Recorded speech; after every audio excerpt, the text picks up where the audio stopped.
நம்ம ஊர்லேயும் வீடுகளில் பூச்சிகள் வளர்க்குறது உண்டு. ஒருத்தர் வந்தார், எனக்கு 3000 கரப்பாம்பூச்சி அவசரமாக தேவைப்படுது, எங்கே கிடைக்கும்னு கேட்டார். கரப்பாம்பூச்சியா, அது என்னத்துக்குன்னு கேட்டோம். அது வேறு ஒன்றும் இல்லை, நான் குடியிருக்கிற வாடகை வீட்டை காலி பண்ண போகிறேன். வீட்டு சொந்தக்காரர் என்ன சொல்கிறாருன்னா, இந்த வீட்டுக்கு நான் குடி வந்தப்போ எப்படி இருந்ததோ அதே நிலைமையில் விட்டுட்டு போகணும்னு வீட்டுக்காரர் சொல்லியிருக்கிறார், அதனால தான் கேட்டேன் அப்படின்னார். ஒரு தந்தை தன்னோட பிள்ளைய ரொம்ப தைரியசாலியாக வளர்க்கணும்னு ஆசைப்பட்டார். அதுக்காக அவனை கூப்பிட்டு உட்கார வச்சு இப்படி உபதேசம் பண்ணார். இதை பாருப்பா, நான் உன்னாட்டம் இருக்கிறப்போலாம் எதுக்கும் பயப்பட மாட்டேன், ரொம்ப துணிச்சலாக இருப்பேன். ஒரு நாள் ஒரு அப்பாவி எலிய ஒரு பூனை துரத்திட்டு ஓடிச்சு. நான் உடனே என்ன செஞ்சேன் தெரியுமா? அந்த பூனையை பிடிச்சேன், அது வாலில் ஒரு பட்டாசு சரத்தை கட்டினேன், கொளுத்தி விட்டேன், படபடன்னு வெடிக்க ஆரம்பிச்சுட்டுது. அது துள்ளிக்கிட்டு அங்கேயும் இங்கேயும் ஓடி இருக்கு பாரு ஓட்டம், ரொம்ப தமாஷு அப்படின்னார் அப்பா. இப்படி சொல்லிவிட்டு பையனை பார்த்து, இதை கேட்குறதுக்கு உனக்கும் துணிச்சல் வருதா, நான் என்னுடைய செயலை நீ கேட்குறப்போ உனக்கு துணிச்சல் வருதா அப்படின்னு கேட்டார். வருதுன்னா பையன். எப்படின்னா அப்படிங்கிற விவரத்தையும் சொன்னான் அவன். அதாவது எலியை விரட்டினத்துக்காக பூனை வாலில் பட்டாசு கொளுத்துனீங்க நீங்கள், பூனையை விரட்டினத்துக்காக உங்கள் கழுத்தில் பட்டாசு சரத்தை மாட்டினா என்னென்னு தோணுது எனக்கு அப்படின்னு நான் பையன். பையனோட துணிச்சல் அப்பாவே நடுங்க வச்சுட்டுது. அது சரி, ஒரு அப்பா பிள்ளைக்கு இப்படியா உபதேசம் பண்ணுறது? எல்லாருக்கிட்டையும் அன்பாக பழகிறது எப்படி அப்படின்னு சொல்லி கொடுக்கணும். பிஞ்சு உள்ளங்களில் நஞ்சை தூவலாமா?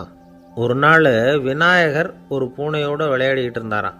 அப்படி ஆசையாக விளையாடிக்கிட்டு இருந்தப்போ அவரோட கை நகம் தவறுதெல்லாம் பூனையோட முகத்தில் பட்டுட்டு தான். அது ஒரு சின்ன கீரெல்லாம் உண்டாகி விட்டுது. அப்பா அவர் அதை ஒரு பெருசாக நினைக்கல. கொஞ்ச நேரத்துக்கு அப்புறம் விநாயகர் வீட்டுக்கு வந்தார். அவங்க அம்மா பார்வதி தேவியை பார்த்தார். பார்வதி தேவி கன்னத்தில் விரலால் கீறினது மாதிரி ஒரு அடையாளம் இருந்தது. விநாயகருக்கு அதிர்ச்சி, ஆச்சரியம். நம்ம அம்மா இந்த உலகத்துக்கே தாயார், அப்பேற்பட்ட அவங்க முகத்திலேயே கீறலை உண்டாக்கக்கூடியவங்க யாராக இருக்க முடியும் அப்படின்னு யோசனை பண்ணார். தாயே, உன்னுடைய கன்னத்தில் இந்த வடு எப்படிம்மா ஏற்பட்டதுன்னு கேட்டார். குழந்தாய், இது நீ செஞ்ச காரியம்தான்ப்பா, உன்னுடைய கை நகம் கீறினதுனால ஏற்பட்ட வடு தான் இது அப்படின்னாங்க அவங்க. விநாயகர் திடுக்கிட்டு போட்டார். எப்படிம்மா அது? நான் எந்த காலத்துலேயும் ஒன்று அப்படி கீறினதாக எனக்கு நினைவு இல்லையே அப்படின்னார். இன்னைக்கு காலையில் ஒரு பூனையை கீறினதை நீ மறந்துட்டியா அப்படின்னாங்க அந்த அம்மா. விநாயகர் திகைச்சு போய் நின்னார். பார்வதி தேவி சொன்னாங்க, இதை பார்ப்பா, இந்த உலகத்தில் இருக்கக்கூடிய எல்லா உயிர்கள்லேயும் நான் இருக்கிறேன், நான் தான் இந்த உலகமாக ஆகியிருக்கிறேன். ஆகையினால நீ யாரை துன்புறுத்தினாலும் அது உண்மையிலேயே என்ன துன்புறுத்தினதாக தான் முடியும் அப்படின்னாங்க. விநாயகர் மனசுக்குள்ளே ஒரு வெளிச்சம் ஏற்பட்டு தான். அதுக்கப்புறம் அவர் யாரையுமே கல்யாணம் பண்ணிக்காததுக்கு அதுதான் காரணமாக. இந்த உலகத்தில் எல்லாரையும், இங்கே இருக்கிற எல்லாத்தையும் தாயின் வடிவமாக அவர் பார்க்க ஆரம்பிச்சிட்டாராம். குருதேவர் ராமகிருஷ்ணர் இந்த கதையை எடுத்து சொல்லியிருக்கிறார். நபிகள் நாயகம் ஒரு தடவை ஒரு நாற்காலியில் உட்காந்து என்னமோ யோசனை பண்ணிகிட்டு இருந்திருக்கிறார். அப்போ அவரோட உடையில் ஒரு கீழ்ப்பகுதி தரையில் படிஞ்சு கிடந்திருக்குது. அங்கே விளையாடிக்கிட்டு இருந்த ஒரு பூனை அது மேலே படுத்து தூங்கி போச்சு. தொழுகை செய்ய வேண்டிய நேரம் வந்துட்டுது. நபிகள் நாயகம் எழுந்திருக்க பார்த்தார். அப்போ தான் பூனை தன்னோட உடை மேலே படுத்து தூங்கிட்டு இருக்கிறது கண்ணில் படுது. பூனையோட தூக்கத்தை கலைக்க விரும்பல அவர். தன்னுடைய சகோதரியை கூப்பிட்டார், ஒரு கத்திரிக்கோள் எடுத்துகிட்டு வர சொன்னார். பூனை படுத்திருந்த உடை பகுதி மட்டும் இருக்குல்ல, அதை மட்டும் அதோட கத்திரிச்சு விட்டுட்டு அதுக்கப்புறம் அவர் எழுந்திரிச்சு தொழுகைக்கு போனாராம். அதாவது பிற உயிர்கள்கிட்ட எப்படி அன்பு காட்டணுங்கிறத பெரியவங்க எவ்வளவோ விதத்தில் நமக்கு எடுத்து காட்டியிருக்கிறாங்க. இருந்தாலும் எத்தனை பேர் மனசில் அதெல்லாம் உரைச்சிருக்குது? நாமளும் நம்ம ட்ரெஸ்ஸு மேலே ஒரு பூனை படுத்திருந்தா ஒரு கத்திரிக்கோலை தான் தேடுவோம், எடுத்துகிட்டு வர சொல்லுவோம். துணியை வெட்டுறதுக்கு பதிலாக இல்லை அதோட வாழை வெட்டினா என்ன அப்படின்னு தோணும். ஒரு ஆள் ரொம்ப பிரியமாக ஒரு பூனையை ஆற்றுல குளிப்பாட்டிகிட்டு இருந்தானா. எப்படி? அந்த பூனையை ஆற்று தண்ணியில் அமுக்கி அமுக்கி குளிப்பாட்டிகிட்டு இருக்கிறான். அந்த வழியாக போன பெரிய ஒருத்தர் இதை பார்த்தார். இதை பார்ப்பா, பூனையை அது மாதிரி ஆற்று தண்ணியில் அமுக்கி குளிப்பாட்டாத, மூச்சு திணறி செத்து போடும் அப்படின்னு அட்வைஸ் பண்ணார். நீ போய் அவன் வேலையை பார்த்துக்கிட்டு, எனக்கு எல்லாம் தெரியும்னா இவன்.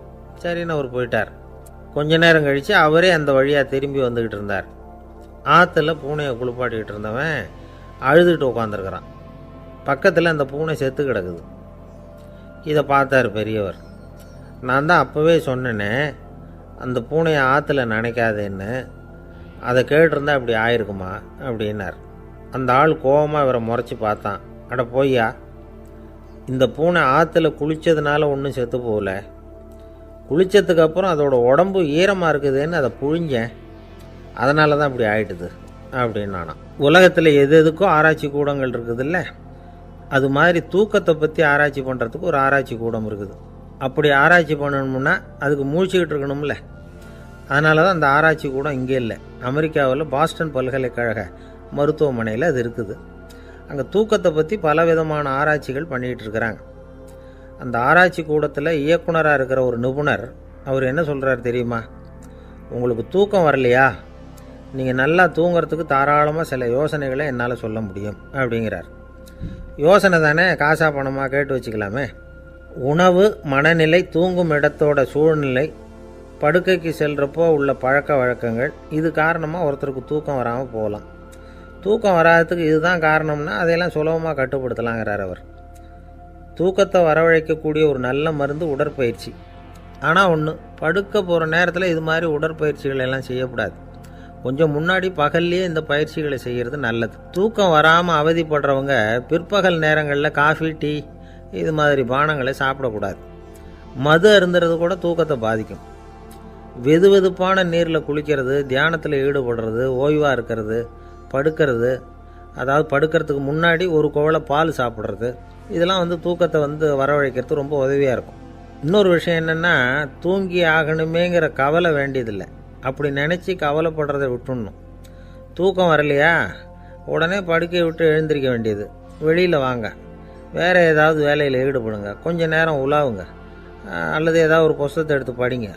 களைப்பு ஏற்பட்டால் மறுபடியும் படுக்கைக்கு போங்க, தூக்கம் தானே வந்துடும். ஒரு விஷயத்தை மட்டும் நல்லா ஞாபகத்தில் வச்சுக்கணும். படுக்கைக்கு போகிறப்போ உங்கள் மற்ற எல்லா பிரச்சனைகளையும் மறந்துடணும். அது எப்படி சார் முடியும், அந்த நேரம் தானே எல்லா பிரச்சனையும் வரிசையாக ஞாபகத்துக்கு வருது அப்படின்னு நாம் நினைக்கலாம். ஆனால் பழக்கத்தில் அதை நாம் மாற்றிக்க முடியும். கொஞ்சம் முயற்சி பண்ணணும், அவ்வளோதான். இது எல்லாமே ஆராய்ச்சி பண்ணி பார்த்துட்டு அந்த நிபுணர் சொல்கிற கருத்து தான். இன்னொரு விஷயமும் அவர் சொல்கிறார். அது என்னென்னா, உடல் கோளாறு காரணமாக தூக்கம் வராமல் அவதிப்படுறவங்களுக்கெல்லாம் இந்த யோசனைகள் சரியாக வராது அப்படிங்கிறார். அதுக்கெல்லாம் மருத்துவ சிகிச்சை கொடுத்து தான் சரி பண்ணணும். சில பேருக்கு நடு ராத்திரியில் மூச்சு திணறல் ஏற்பட்டு தூக்கம் வராமல் போயிடும். ஊரெல்லாம் தூங்குறப்போ தான் மட்டும் தூங்காமல் மூழ்கிட்டு இருக்கிறது, ஊரெல்லாம் மூழ்கிட்டு இருக்கிறப்போ தான் மட்டும் தூங்குறது, இது மாதிரி கோளாறுகளால் சில பேர் பாதிக்கப்படலாம். காலு தசை முறுக்கிக்கிறதுனால சில பேருக்கு அடிக்கடி விழிப்பு வரலாம். மன அழற்சி காரணமாக சில பேருக்கு தூக்கம் வராது. இது மாதிரி கோளாறுகளுக்கெல்லாம் அதுக்கு தகுந்த மாதிரி சிகிச்சை கொடுத்து தான் சரி பண்ண வேண்டியிருக்கும். எந்த கோளாறும் இல்லாமல் தூக்கம் வரலைன்னா ஆரம்பத்தில் சொன்ன முறைகளை கடைப்பிடிச்சு பார்க்கலாம். தூக்கம் வந்ததுன்னா யோசனை சொன்ன அந்த நிபுணருக்கு நன்றி சொல்லலாம். ஒருத்தர், ஏன் சார் பஸ்ஸில் தூங்குறது கெட்ட பழக்கமானு கேட்டார். இல்லையே, நான் கூட பஸ்ஸில் போகிறப்ப தூங்கிட்டு தானே போவேன் அப்படின்னார் இன்னொருத்தர். அப்புறம் ஏன் என்ன டிரைவர் வேலை வேணாம்னு வீட்டுக்கு அனுப்பி வச்சுட்டாங்க அப்படின்னாராம் அவர். ஒருத்தரை பார்த்து உன்னுடைய நண்பர்கள் யார் அப்படின்னு ஒரு கேள்வி கேட்டு பாருங்கள். கொஞ்சம் யோசித்து பதில் சொல்லுவாங்க. அவங்கக்கிட்டேயே உன்னுடைய எதிரிகள் யார் அப்படின்னு கேளுங்க, கடகடன்னு ஒப்பிச்சிருவாங்க. நம்ம மனசு இருக்க, அது எப்படின்னா, நம்ம நண்பர்களை விட எதிரிகளை அது நல்லா ஞாபகத்தில் வச்சுக்கும். இது ஒரு ஆச்சரியமான உண்மை. உங்களால் நண்பர்களை மறந்துட முடியும், ஆனால் எதிரிகளை மறந்துட முடியாது. இது ஒரு வேடிக்கையான நிலைமை தான். அழகான தருணங்களை நாம் ஏன் மறந்துடுறோம்? இது இயற்கை.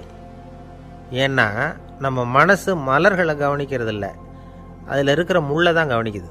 தன்னை காயப்படுத்துகிற எதையும் அது உடனே கண்டுகொள்ளுது. ஒரு தெளிந்த சிந்தனை உடைய மனசு மிக அழகாக உள்ள எல்லாத்தையும் கவனிக்கும். அது நன்றியுடன் உணரக்கூடிய எல்லாத்தையும் பார்த்து குறிச்சிக்கும். இப்படிப்பட்டவங்க வாழ்க்கை இயல்பாகவே நல்லா அமையும். அது ரொம்ப அபூர்வம். மனசில் உள்ள ஒரு சிறிய அமைப்பை மாற்றுவதை பொறுத்து தான் இந்த விஷயம் அப்படிங்கிறார் ஓஷோ. ஒரு யூத கோவில் இருந்து தான், அது யூதர்களின் மடமாகவும் இருந்தது. அங்கே ஒரு தலைமை குரு, அவர் ரொம்ப கண்டிப்பானவர். அந்த கோவிலை ஒட்டி ஒரு தோட்டம். ஒரு நாள் காலையில் அந்த தோட்டத்தில் 2 இளம் யூதர்கள் நடந்து போய்கிட்டு இருக்கிறாங்க. காலையில் 1 மணி நேரம், மாலையில் 1 மணி நேரம் அவங்க அந்த தோட்டத்தில் நடக்கிறதுக்கு அனுமதி உண்டு. மற்ற நேரங்களில் அவங்க மத புத்தகங்களை படிக்கணும், பிற விதிமுறைகளை கடைபிடிக்கணும். அந்த 2 பேருமே தொடர்ந்து புகைப்பிடிக்கிற பழக்கம் உள்ளவங்க. ஆனால் கோவில் மடத்தில் இருக்கிறப்போ அவங்க புகைப்பிடிக்க முடியாது, அது கடுமையான குற்றம். சரி, நாம் தோட்டத்தில் இருக்கிறப்போவாவது புகைப்பிடிக்கலாமா அப்படின்னு ஒரு ஆசை அவங்க 2 பேருக்குமே. இருந்தாலும் பயம். இப்படி கேட்டால் மதகுரு என்ன சொல்லுவாரோ அல்லது என்ன செய்வாரோங்கிற பயம். இப்படியே கொஞ்ச நாள் ஆச்சு. ஒரு நாள் இந்த 2 பேரில் ஒருத்தன் ரொம்ப கலங்கி போய் அந்த கோவிலிருந்து வெளியில் வந்துக்கிட்டு இருந்தான். வந்தவன் நேராக தோட்டத்து பக்கம் போனான். அங்கே இன்னொருத்தன் ஆனந்தமாக புகை பிடிச்சிக்கிட்டு இருக்கிறான். அதை பார்த்து தான் இவனுக்கு அதிர்ச்சி. அட கடவுளே, என்ன இது, நீ கேட்காமலே ஆரம்பிச்சிட்டியா அப்படின்னா. இல்லை இல்லை, நான் கேட்டுவிட்டு தான் ஆரம்பிச்சிருக்கேன்னா அவன். அப்படியா, என்ன மனுஷன் இவர், நானும் தான் கேட்டேன், என்ன கண்ணாமுன்னான்னு திட்டிவிட்டார். இது என்ன கோவிலா இல்லை நரகமா? உனக்கு புகை பிடிக்கணும்னு ஆசையாக இருந்தால் நரகத்துக்கு போகணும்னு சொல்லிவிட்டார். அது சரி, உன்னை மட்டும் எப்படி அனுமதிச்சார் அப்படின்னு கேட்டான் இவன். அவன் சிரிச்சுக்கிட்டே, நீ எப்படி கேட்ட சொல்லு அப்படின்னா. நாம் இந்த தோட்டத்துக்கு வர அனுமதிக்கப்பட்டிருக்கிறதே ஜபத்துக்காகத்தானே, அதனால் நான் ஜபம் சொல்லும் பொழுது புகை பிடிக்கலாமா அப்படின்னு கேட்டேன். அதுக்கு தான் அவர் சத்தம் போட்டு என்னை அடிக்கவே வந்துட்டார் அப்படின்னா இவன். நீ ஒரு மாதிரியாக கேட்டிருக்க, நான் வேறு மாதிரியாக கேட்டிருக்கிறேன். ஜெபம் சொல்லும்போது புகை பிடிக்கலாமான்னு நீ கேட்டிருக்க. ஐயா, புகை பிடிக்கும் பொழுது ஜபிக்கலாமா அப்படின்னு நான் கேட்டேன். அதில் தப்பு ஒன்றும் இல்லை அப்படின்னு பதில் சொல்லிட்டார் அப்படின்னா. ஒரு சிறிய மாற்றம்தான் அது மிகப்பெரிய மாறுதலை ஏற்படுத்தி விட்டது. மனசு நல்ல விதமாக சிந்திக்க ஆரம்பிச்சுட்டுதுன்னா மகிழ்ச்சிக்கு பஞ்சம் இல்லை. ஒரு கஞ்சன் ஆற்றுல விழுந்துட்டான். வெள்ளத்தில் தத்தளிச்சிக்கிட்டு இருக்கிறான். கரையில் நின்ன ஒருத்தர், உன் கையை கொண்டா இப்படி பிடிச்சி இழுத்து கரையில் சேர்த்து விடுறேன்னார்.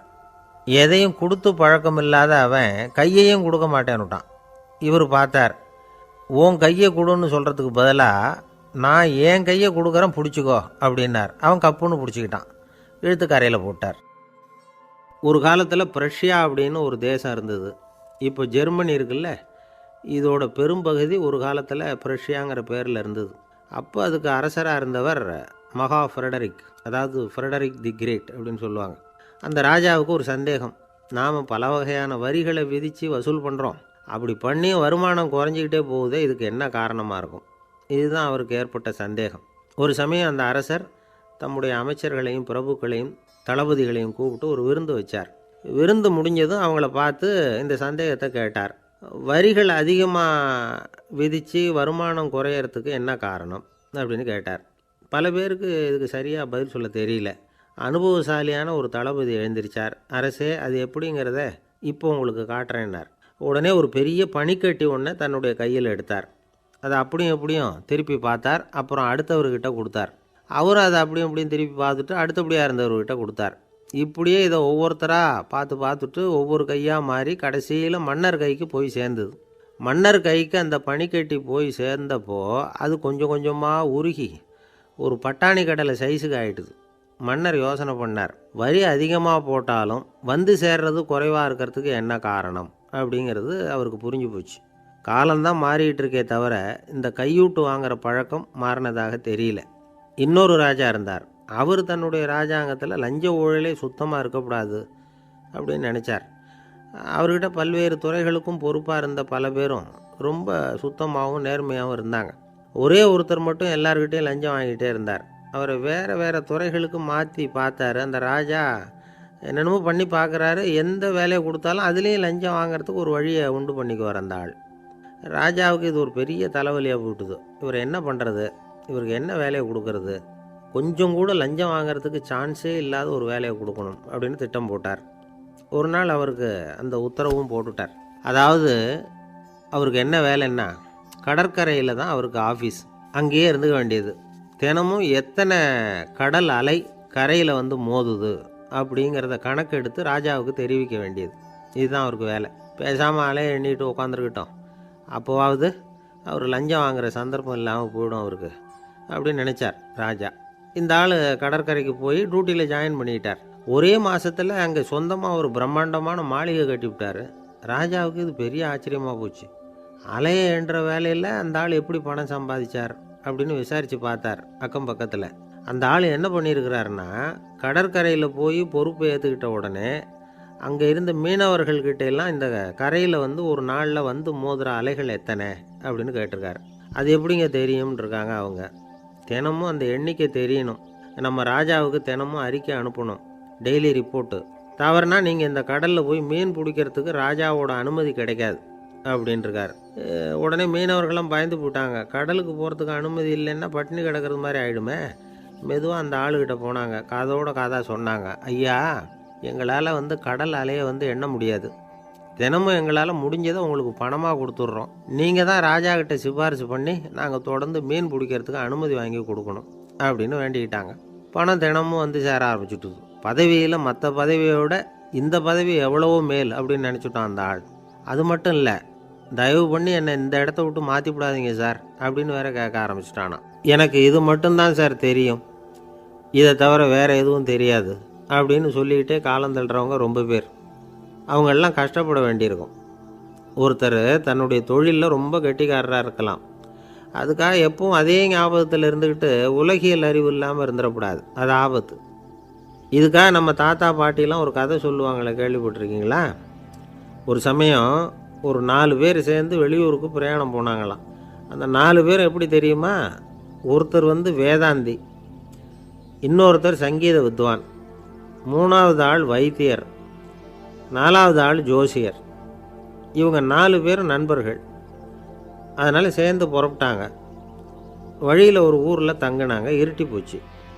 அதனால் இன்றைக்கி ராத்திரி இங்கேயே தங்கி இருந்துட்டு நாளைக்கு புறப்படலாம் அப்படின்னு தீர்மானம் பண்ணாங்க. சாப்பாட்டுக்கு என்ன பண்ணுறது? அங்கேயே கடத்தெருவுக்கு போய் சாமான்லாம் வாங்கியாந்து சமைச்சு சாப்பிட்லாம்னு முடிவு பண்ணாங்க. 4 பேர் இருக்கிறதுனால ஆளுக்கு ஒரு காரியமாக செய்யலாம் அப்படின்னு வேலையை பிரிச்சுக்கிட்டாங்க. வைத்தியர் வந்து கரிகாய் வாங்க போனார், வேதாந்தி வந்து எண்ணெய் வாங்க போனார், ஜோசியர் வந்து பலசரக்கு வாங்க போனார், சங்கீத வித்வானுக்கு சமைக்கிற வேலை. எல்லாம் சரி, ஆனால் நடந்தது என்ன தெரியுமா? கடைத்தெருவுக்கு காய்கறி வாங்க போனார்ல வைத்தியர், அங்கே போய் மார்க்கெட்டில் பார்த்தார். ஒவ்வொரு கறிகாயாக எடுத்து பார்த்தார். இது பித்தம், உடம்புக்கு ஒத்துக்காது, இது வாயு, உடம்புக்கு ஒத்துக்காது அப்படின்னு ஒவ்வொன்றா தள்ளினார். கடைசியில் ஒன்றுமே தேரல, வெறுங்கையோடு திரும்பி வந்துக்கிட்டு இருக்கிறார். எண்ணெய் வாங்க போனார் வேதாந்தி, அவர் ஒரு தொன்னையில் எண்ணெயை வாங்கினார். பேசாமல் அதை எடுத்துகிட்டு வர வேண்டியது தானே, முடியல. அவருடைய வேதாந்த மூளை சிந்திக்க ஆரம்பிச்சுட்டுது. இந்த தொன்னைக்கு எண்ணெய் ஆதாரமா அல்லது எண்ணெய்க்கு தொன்னை ஆதாரமா அப்படிங்கிற ஆராய்ச்சியில் இறங்கினார். என்னாச்சு தெரியுமா? அப்படி கவுத்து பார்த்தார். வாங்கின எண்ணெய் பூராவையும் வழியில் கொட்டிவிட்டு வெறும் தொன்னையோடு வந்து சேர்ந்தார். பலசரக்கு வாங்க போனார் ஜோசியர், அவர் ஒரு வழியில் பார்த்தாரு. வழியில் வந்தவங்களெல்லாம் அங்கங்கே ஒரு மரத்தடியில் உட்கார வச்சு அவங்களுக்கெல்லாம் ஆர்வம் சொல்ல ஆரம்பிச்சிட்டார். அப்படி ஒவ்வொருத்தராக சொல்லி முடிச்சுட்டு கடத்தருக்கு போய் சேர்ந்தார். இவர் அங்கே போய் சேர்றதுக்குள்ளே ரொம்ப நேரம் ஆகிட்டுது. கடையெல்லாம் பூட்டிவிட்டு போயிட்டாங்க. என்ன செய்கிறது? அவரும் வெறுங்கையோடு திரும்பி வந்து சேர்ந்தார். சரி, இவங்க கதை தான் இப்படி ஆச்சு. அங்கே சமைக்கிறதுக்காக உட்காந்துருந்தார் சங்கீத வித்வான், அவர் கதை என்னாச்சு தெரியுமா? அங்கே அவர் அடுப்பை பற்ற வச்சு ஒலையை கொதிக்க வச்சார். அதாவது ஒரு பானையில் தண்ணியை ஊற்றி அடுப்பில் வச்சார். அது கொதிக்க ஆரம்பிச்சிது. தண்ணி கொதிக்கிற சத்தம் இருக்குதுல்ல, அது இவருக்கு தாளம் போடுறது மாதிரி இருந்தது. ஒரே குஷி, பாட ஆரம்பிச்சிட்டார். பாடிக்கிட்டே உற்சாகமாக கையில் இருந்த கரண்டியால் அந்த பானையில் தட்டினார், தாளம் போடுறதா நினச்சிக்கிட்டு. அவ்வளவுதான், பானை பட்டுன்னு உடஞ்சி போச்சு. தலையில் கையை வச்சுக்கிட்டு அவரும் உட்காந்துட்டார். எந்த தொழில் தெரிஞ்சாலும் சரி, அதை புத்திசாலித்தனமாக பயன்படுத்த தெரியலன்னா ஆபத்து தான். அதுக்காக தான் இந்த கதை. ஒரு பஸ்ஸு டிரைவர் ரொம்ப கெட்டிக்காரர். பஸ்ஸை ரொம்ப திறமையாக ஆபத்து இல்லாமல் ஓட்டினதுக்காக பரிசுலாம் வாங்கினவர். அவரே ஒரு படகு ஓட்டுறதுக்காக அழைச்சிட்டு போயிருக்கிறாங்க, மோட்டார் படகு. அதையும் ரொம்ப திறமையாக தான் ஓட்டிகிட்டு போயிருக்கிறாரு.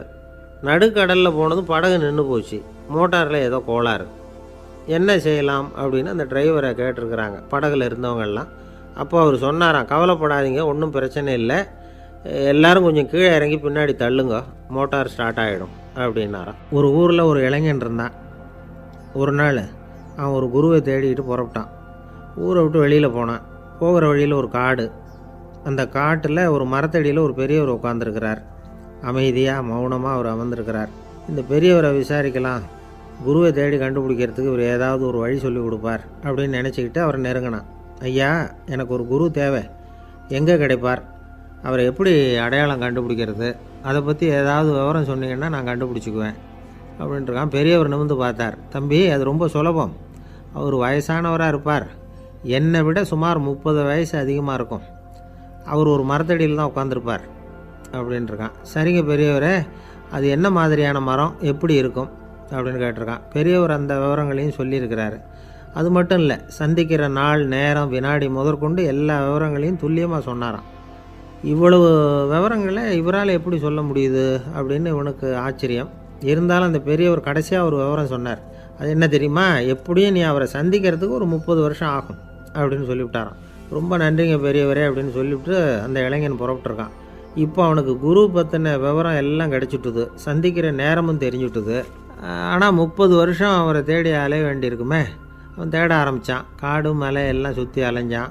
பல வருஷங்கள் தேடினான், அழுத்து போயிட்டான். கடைசியில் அவனுக்கும் வயசாகிட்டுது. கடைசியில் தன்னுடைய சொந்த ஊருக்கே திரும்பி போய்கிட்டு இருந்தான். அங்கே ஒரு மரத்தடியில் அவன் தேடிக்கிட்டு இருந்த குருநாதர் கிடைச்சார். யார் அவருன்னா, 30 வருஷத்துக்கு முன்னாடி வழி சொல்லி கொடுத்தாருல அதே பெரியவர். அவருக்கு இப்போ 30 வயசு அதிகமாக இருந்தது. அதே மரம். அன்னைக்கு பெரியவர் சொன்ன அடையாளம் இப்போ பொருத்தமாக இருந்தது.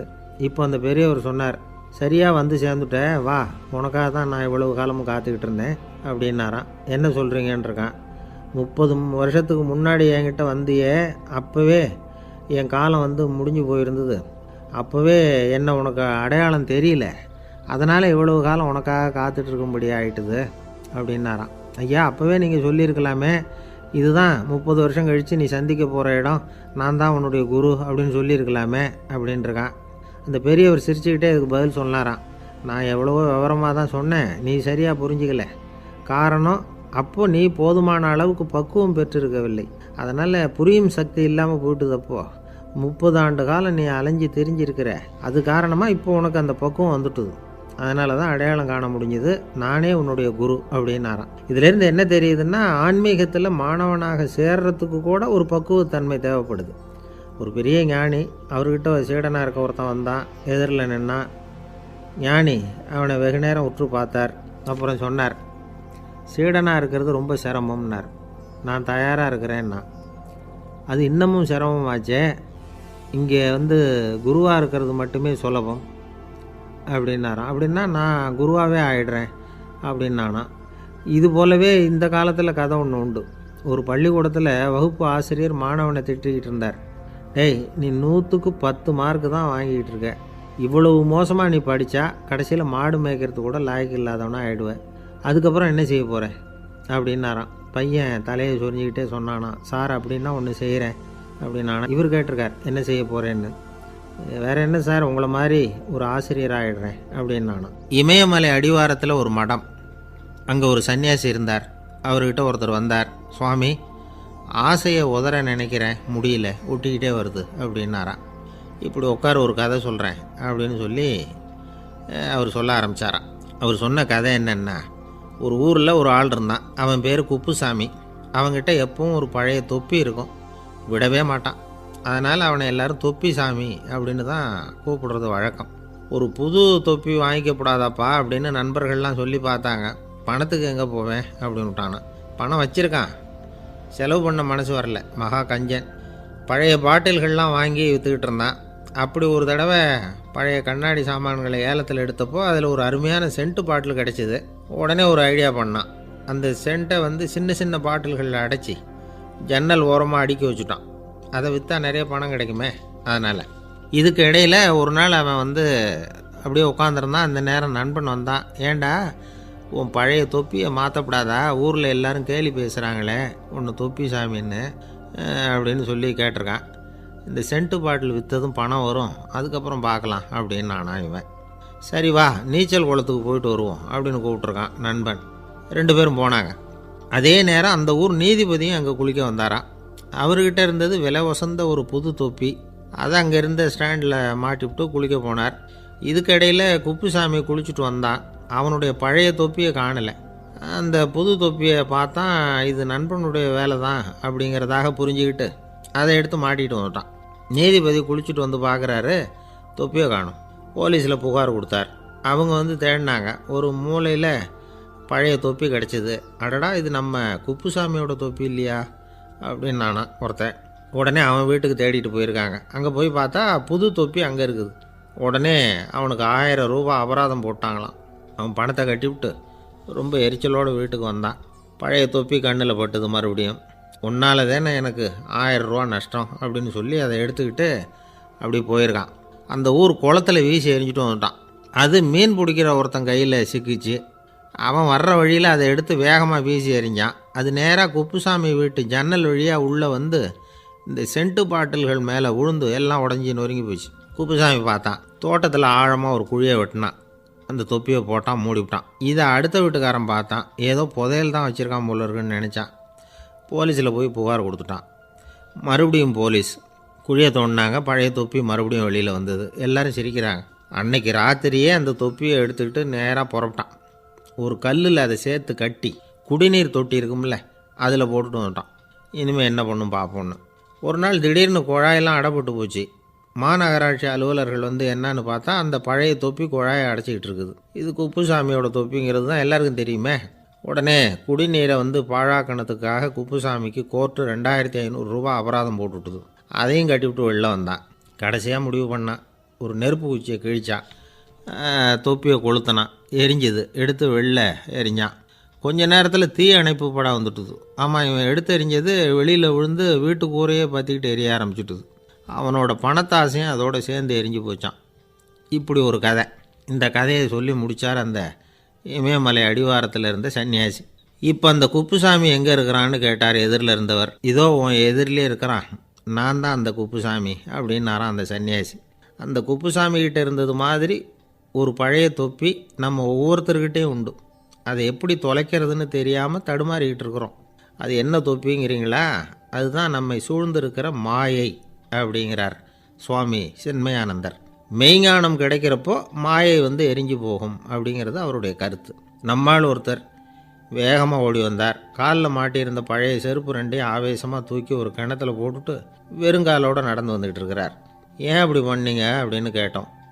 அந்த செருப்புக்கு சொந்தக்காரன் வந்து பின்னாடி வந்துக்கிட்டு இருக்கிறான், அதனால் அப்படி பண்ணேன் அப்படிங்கிறார் இவர். காசியில் இருக்கிற கடவுள் காசி விஸ்வநாதர், அங்கே இருக்கிற தேவி காசி விசாலாட்சி. இவங்க 2 பேரும் ஒரு நாள் பேசிக்கிட்டு இருந்தப்போ கடவுள் சொன்னார், இந்த மனிதர்களை நாம் ரொம்பவும் நம்பிக்கையோடு தான் படைச்சிருக்கிறோம். இருந்தாலும் அவங்களுக்கு தான் நம்பிக்கை இல்லை, எதுலேயும் ஒரு உண்மையான நம்பிக்கை இல்லாமல் வாழ்ந்துக்கிட்டு இருக்கிறாங்க அப்படின்னார். என்ன அப்படி சொல்கிறீங்க? அதோ பாருங்கள், எவ்வளவு பேர் காசியை தேடிட்டு வந்து கங்கையில் குளிச்சுக்கிட்டு இருக்கிறாங்க. அவங்களெலாம் நம்பிக்கை இல்லைன்னா இவ்வளவு தூரம் தேடிட்டு வந்து இங்கே குளிப்பாங்களா அப்படின்னு நாங்கள் தேவி. சரி, அதை சோதித்து பார்க்கலாம் அப்படின்னு 2 பேரும் முடிவு பண்ணிக்கிட்டாங்க. உடனே ஒரு திட்டம் போட்டாங்க. அது எப்படின்னா, நாம் 2 பேருமே பக்தர்கள் மாதிரி உருவத்தை மாற்றிக்கிட்டு கங்கை கரைக்கு போக வேண்டியது. நான் வந்து கங்கையில் இறங்கி குளிக்கிறேன். கொஞ்ச நேரத்தில் சுழலில் மாட்டிக்கிட்டது மாதிரி நடிக்கிறேன். நீ உடனே கரையிலிருந்து சத்தம் போடும், என்னோட வீட்டுக்காரரை யாராவது காப்பாற்றுங்களேன்னு சத்தம் போடும். அதோடு இன்னொன்று சொல்லு, யாராவது ஒரு புண்ணிய ஆத்மா அவர்கிட்ட போய் அவருடைய முடியை பிடிச்சி இழுக்கணும். அப்படி ஒரு சாபம் இருக்குது எங்களுக்கு. புண்ணிய ஆத்மா, அதாவது எந்த பாவமும் செய்யாத இல்லாத ஒருத்தர் தான் அவரை காப்பாற்ற முடியும். அப்படிப்பட்டவங்க யாராவது வெள்ளத்தில் குதித்து என்னுடைய கணவரை காப்பாற்றுங்கோ அப்படின்னு நீ சத்தம் போடு, கூச்சல் போடு, என்ன நடக்குதுன்னு பார்க்கலாம் அப்படின்னார் கடவுள். சரின்னு சொல்லி 2 பேருமா சாதாரண பக்தர்கள் மாதிரி கங்கை கரைக்கு வந்து சேர்ந்தாங்க. அவர் இறங்கி குளித்தார். திட்டம் போட்டது மாதிரியே சுழலில் மாட்டிக்கிட்டது மாதிரி கத்துனார். கரையில் இருந்த அந்த அம்மா, ஐயோ என் கணவரை காப்பாற்றுங்களேன், யாராவது காப்பாற்றுங்களேன்னு கத்துனாங்க. பல பேர் ஓடி வந்தாங்க. உடனே இவங்க, பாவம் இல்லாத புண்ணிய ஆத்மா ஒருத்தரால் தான் என்னுடைய கணவர் காப்பாற்றப்படணுங்கிறது விதி, அப்படி ஒரு சாபம் இருக்குது, அதனால் புண்ணிய ஆத்மா யாராவது அவர்கிட்ட போய் அவர் முடியை பிடிச்சி தூக்குனா அவரை காப்பாற்றி போடலாம் அப்படின்னாங்க. இவங்க இப்படி சொன்னதும் எல்லாரும் திகைச்சு போய் நின்றுட்டாங்க. ஒவ்வொருத்தருக்கும் அவங்க செஞ்ச பாவம்லாம் ஒவ்வொன்றா ஞாபகத்துக்கு வர ஆரம்பிச்சுட்டுது. சரி, இதுக்கு நாம லாயக்கு இல்லை அப்படின்னு சொல்லி ஒதுங்கி போக ஆரம்பிச்சிட்டாங்க எல்லாம். இந்த சமயத்தில் யாரோ ஒருத்தர் வேகமாக ஓடி வந்தார். ஆற்றுல குதிச்சார். அவர்கிட்ட போனார், முடியை பிடிச்சார், தூக்குனார், அவரை காப்பாற்றி கரைக்கு கொண்டுட்டு வந்துட்டார். அப்படி காப்பாற்றின அந்த ஆளை இவங்க 2 பேரும் தனியாக கூப்பிட்டுக்கிட்டு ஒரு மண்டபத்துக்கு வந்துட்டாங்க. வந்து விசாரிக்கிறாங்க. நீ யாரப்பா அப்படின்னு கேட்குறாங்க. ஏதும் தெரியாத மாதிரி. நான் இந்த ஊர் அன்ன சத்திரத்தில் வேலை செய்கிற ஒரு சமையல்காரன் அப்படிங்கிறார். நீ வந்து கங்கையில் குளிக்கிறது உண்டான்னு கேட்டிருக்காங்க. நான் இந்த ஊர்லேயே தான் இருக்கிறேன், இருந்தாலும் தினமும் கங்கையில் குளிக்கிறது இல்லை, எப்போவாவது ஒரு நாள் அங்கே குளிப்பேன் அப்படின்னார். கங்கையில் மூழ்கி எழுந்திரிச்சா பாவம்லாம் தொலையும்னு சொல்கிறாங்க. அப்படி இருக்கிறப்போ அங்கே இன்றைக்கி கங்கையில் குளிச்சுக்கிட்டு இருக்கிறவங்கெல்லாம் தங்களை வந்து புண்ணிய ஆத்மாவா நினைக்கல. கங்கையில் குளிக்காத நீ உன்னை வந்து புண்ணிய ஆத்மாவா நினச்சி என்னை காப்பாற்ற வந்திருக்கிற, அது எப்படி அப்படின்னு கேட்டார். அதுக்கு அந்த ஆள் சொல்கிறான், கங்கையில் குதிச்சதுக்கு அப்புறம் தானே உங்களை காப்பாற்ற போகிறோம். அப்படி குதிக்கும் பொழுது என்னுடைய பாவம்லாம் போயிருக்கும்ல, நான் புண்ணிய ஆத்மாவாக ஆயிருப்பேனே, அதனால தான் துணிஞ்சு வந்து உங்களை காப்பாற்றினேன் அப்படின்னா.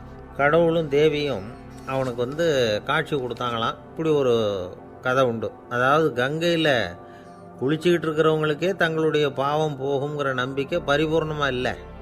குளிக்காத ஒருத்தனுக்கு அந்த நம்பிக்கை இருந்தது. அதனால் அவனால் கடவுளை பார்க்க முடிஞ்சது. கடவுளை வந்து நாமளும் பார்க்க முடியுமா முடியாதா அப்படிங்கிற குழப்பம்லாம் நமக்கு வேண்டியதில்லை. நம்பிக்கையோடு வாழணுங்கிற உண்மையை மட்டும் இந்த கதையிலேருந்து புரிஞ்சுக்கிட்டா போதும். ஏன்னா இந்த கதையை கேட்டுட்டு ஒரு நண்பன் குதர்க்கமாக ஒரு கேள்வி கேட்டான். ஏன் சார், கங்கையில் குளித்தா பாவம் போடும்னு சொல்கிறீங்களே, நான் எனக்கு வேண்டாத ஒருத்தனை அழைச்சிட்டு போய் கங்கையிலேயே தள்ளி விட்டுட்டு அதுக்கப்புறம் அங்கேயே முழுக்க போட்டுட்டு நான் செஞ்ச பாவத்தை வந்து அதுலேயே கழுவி விட்டுட்டு மறுபடியும் உங்ககிட்ட வந்துடுறேன்னு வச்சுக்கோங்க, நீங்கள் என்னை வந்து புண்ணிய ஆத்மான்னு ஏற்றுக்குவீங்களா அப்படிங்கிறான். ஆள் கொஞ்சம் ஆசைந்தான், நம்மளே அங்கே அழைச்சிட்டு போனாலும் போயிடுவான். வாழ்க்கையில் சில சந்தர்ப்பங்களில் நாம் வந்து சில அவமானங்களை சந்திச்சே தீர வேண்டியிருக்கு. என்ன பண்ணுறது, காலம் அப்படி. அவமானப்படுறவங்க உடனே அடங்கி போயிடுறது தான் உலக வழக்கம். அவமானப்பட்டால் உடனே சீறி எழறவங்களும் உண்டு. ஆனால் அதையே ஒரு சவாலாக எடுத்துக்கிட்டு முன்னுக்கு வர்றவங்களும் சில பேர் இருக்கிறாங்க. அவங்க ரொம்ப அபூர்வம். இன்றைக்கி மனோதத்துவ நிபுணர்கள்லாம் என்ன சொல்கிறாங்க தெரியுமா? அவமானப்பட்டுட்டா உடனே அடங்கி போயிடக்கூடாதான், அதையே ஒரு சவாலாக எடுத்துக்கிட்டு மனசில் ஒரு வைராக்கியத்தோடு முயற்சி பண்ணினா வாழ்க்கையில் எல்லாரும் முன்னேறலாமா. அவமானங்கிறத நாம் வந்து வைராக்கியமாக மாற்றிக்கணும், அதுதான் வெற்றிக்கு வழி. ராமர் வந்து இந்த பூமியில் பிறந்ததே ஒரு வைராக்கியத்தினால தான் சார் அப்படின்னார் ஒருத்தர். எப்படிங்க அது அப்படின்னு கேட்டேன். அவர் சொன்னார், தசரதருக்கு ராமர் வந்து குழந்தையாக வந்து பிறக்கணும், அப்போ தான் இங்கே இருக்கிற கஷ்டங்கள்லாம் நீங்கும் அப்படின்னு சர்வ லோகமும் எதிர்பார்த்துக்கிட்டு இருக்குது. ஆனால் அவர் எப்போ வந்து பிறப்பார் அப்படின்னு யாருக்கும் தெரியல. அந்த காரியம் சீக்கிரம் நடக்கணுமே, அதுக்கு என்ன பண்ணுறது? நாரதர் வந்தார் ஒரு நாள் தசரதரை தேடி. தசரதா, உனக்கு ஒரு செய்தி தெரியுமான்னு ஆரம்பித்தார். அவர் எப்பவும் இப்படித்தானே ஆரம்பிக்கிறது வழக்கம். என்ன விஷயம்னு கேட்டார் தசரதர். தசரதா, நீ அடிக்கடி உன்னோட தேரில் ஏறிக்கிட்டு தேவலோகத்துக்கு போகிற, அங்கே போகிற வர்ற எல்லாம் பண்ணிகிட்ருக்க, எல்லாம் சரி. தேவலோகத்துலேயும் உன்னை நல்லபடியாக தான் வரவேற்கிறாங்க.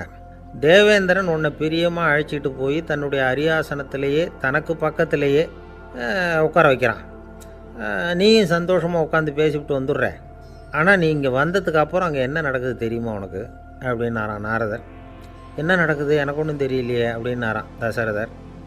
நாரதர்கிட்ட வந்து கிட்டத்தில் வந்து கேட்டிருக்கார், கொஞ்சம் சொல்லுங்கள் என்னது அப்படின்னு. அவர் ஒரு நெருங்கி வந்தாரான் நாரதரும். மெதுவாக அவர் காதோட காதாக சொன்னாராம். அதாவது நம்ம பாஷையில் சொல்லப்போனால் பற்ற வைக்கிறார்.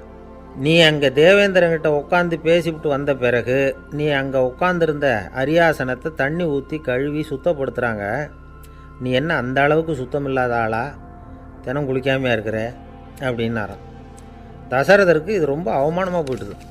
அப்படியே செய்கிறாங்க அப்படின்னாராம். ஆமாம், நீ வேணும்னா நான் சொல்கிறது உண்மையா இல்லையா அப்படின்னு சோதனை பண்ணி பார்த்துக்கோ அப்படின்னாரான் நாரதர். உடனே தசரதர் இதுக்காகவே புறப்பட்டு தேவலோகம் போனார். அங்கே வழக்கம் போலவே இவரை கூப்பிட்டு உட்கார வச்சு பேசிக்கிட்டு இருந்தான் தேவேந்திரன். கொஞ்ச நேரம் பேசிக்கிட்டு இருந்துட்டு சரி நான் கிளம்புறேன்னு புறப்பட்டார்.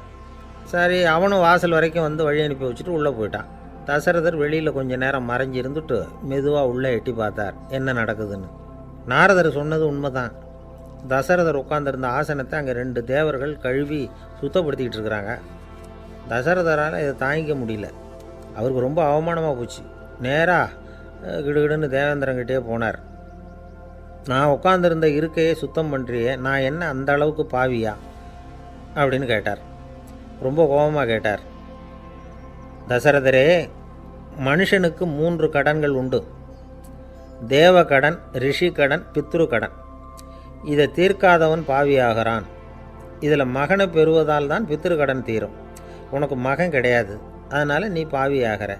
பாவி உட்கார்ந்துருந்த இடம்ங்கிறதுனால அதை சுத்தம் செய்ய வேண்டியது எங்கள் கடமை அப்படின்னு நானும் தேவேந்திரன். இந்த இடத்துல தசரதருக்கு ஏற்பட்ட அவமானம் ஒரு வைராக்கியமாக மாறிச்சு. தேவேந்திரனே கேட்டுக்கோ, ஒரு மகனை பெற்ற பிறகு தான் இந்த சபையில் மறுபடியும் அடி எடுத்து வைப்பேன் அப்படின்னு சொல்லிவிட்டு போயிட்டாராம். போய் புத்திர காமேஷ்டி யாகம் பண்ணார். புத்திரர்கள் பிறந்தார்கள். இந்த கதையில் உள்ள கருத்து என்னென்னா, தேவேந்திரன் தசரதரை அப்படி அவமானப்படுத்தலைன்னா அவருக்கு இப்படி ஒரு வைராக்கியம் பிறந்திருக்குமா? யோசித்து பார்க்கணும். நமக்கு ஏற்படுகிற சில அவமானங்களையும் வைராக்கியமாக மாற்றிக்குவோம். அப்படி மாற்றிக்கிட்டோம்னா வாழ்க்கையில் முன்னேறலாம். நம்ம ஆளுங்க சில பேர் அவமானத்தை வைராக்கியமாக மாற்றிக்கிறது எப்படி தெரியுமா? நம்மக்கிட்ட ஒரு பையன் சொன்னான், எங்கள் அப்பா என்னை எல்லாருக்கும் முன்னாடி வச்சு திட்டிவிட்டார், பொறுப்பு இல்லாமல் ஊர் சுற்றுறேன்னு சொல்லி அவமானப்படுத்தி விட்டார். இனிமேல் நீ என் முகத்திலேயே முழிக்காதரா போடான்னு வேற சொல்லிவிட்டார். எனக்கு ரோஷம் வந்துட்டுது. அந்த அவமானத்தை வைராக்கியமாக மாற்றிக்கிட்டேன். அன்னையிலேருந்து அவர் முகத்திலேயே முழிக்கிறது இல்லை அப்படின்னா. அப்படியான்னு கேட்டோம். ஆமாங்க, அவர் வீட்டில் இல்லாத நேரமாக பார்த்து உள்ள சமையல் கட்டுக்கு போய் சாப்பிட்டுட்டு நைஸாக வெளியில் வந்துடுவேன் அப்படிங்கிறான் அவன். ஜவஹர்லால் நேரு பிரதமராக இருந்த சமயம் அவர் ஒரு தடவை சென்னைக்கு வந்திருக்கிறார்.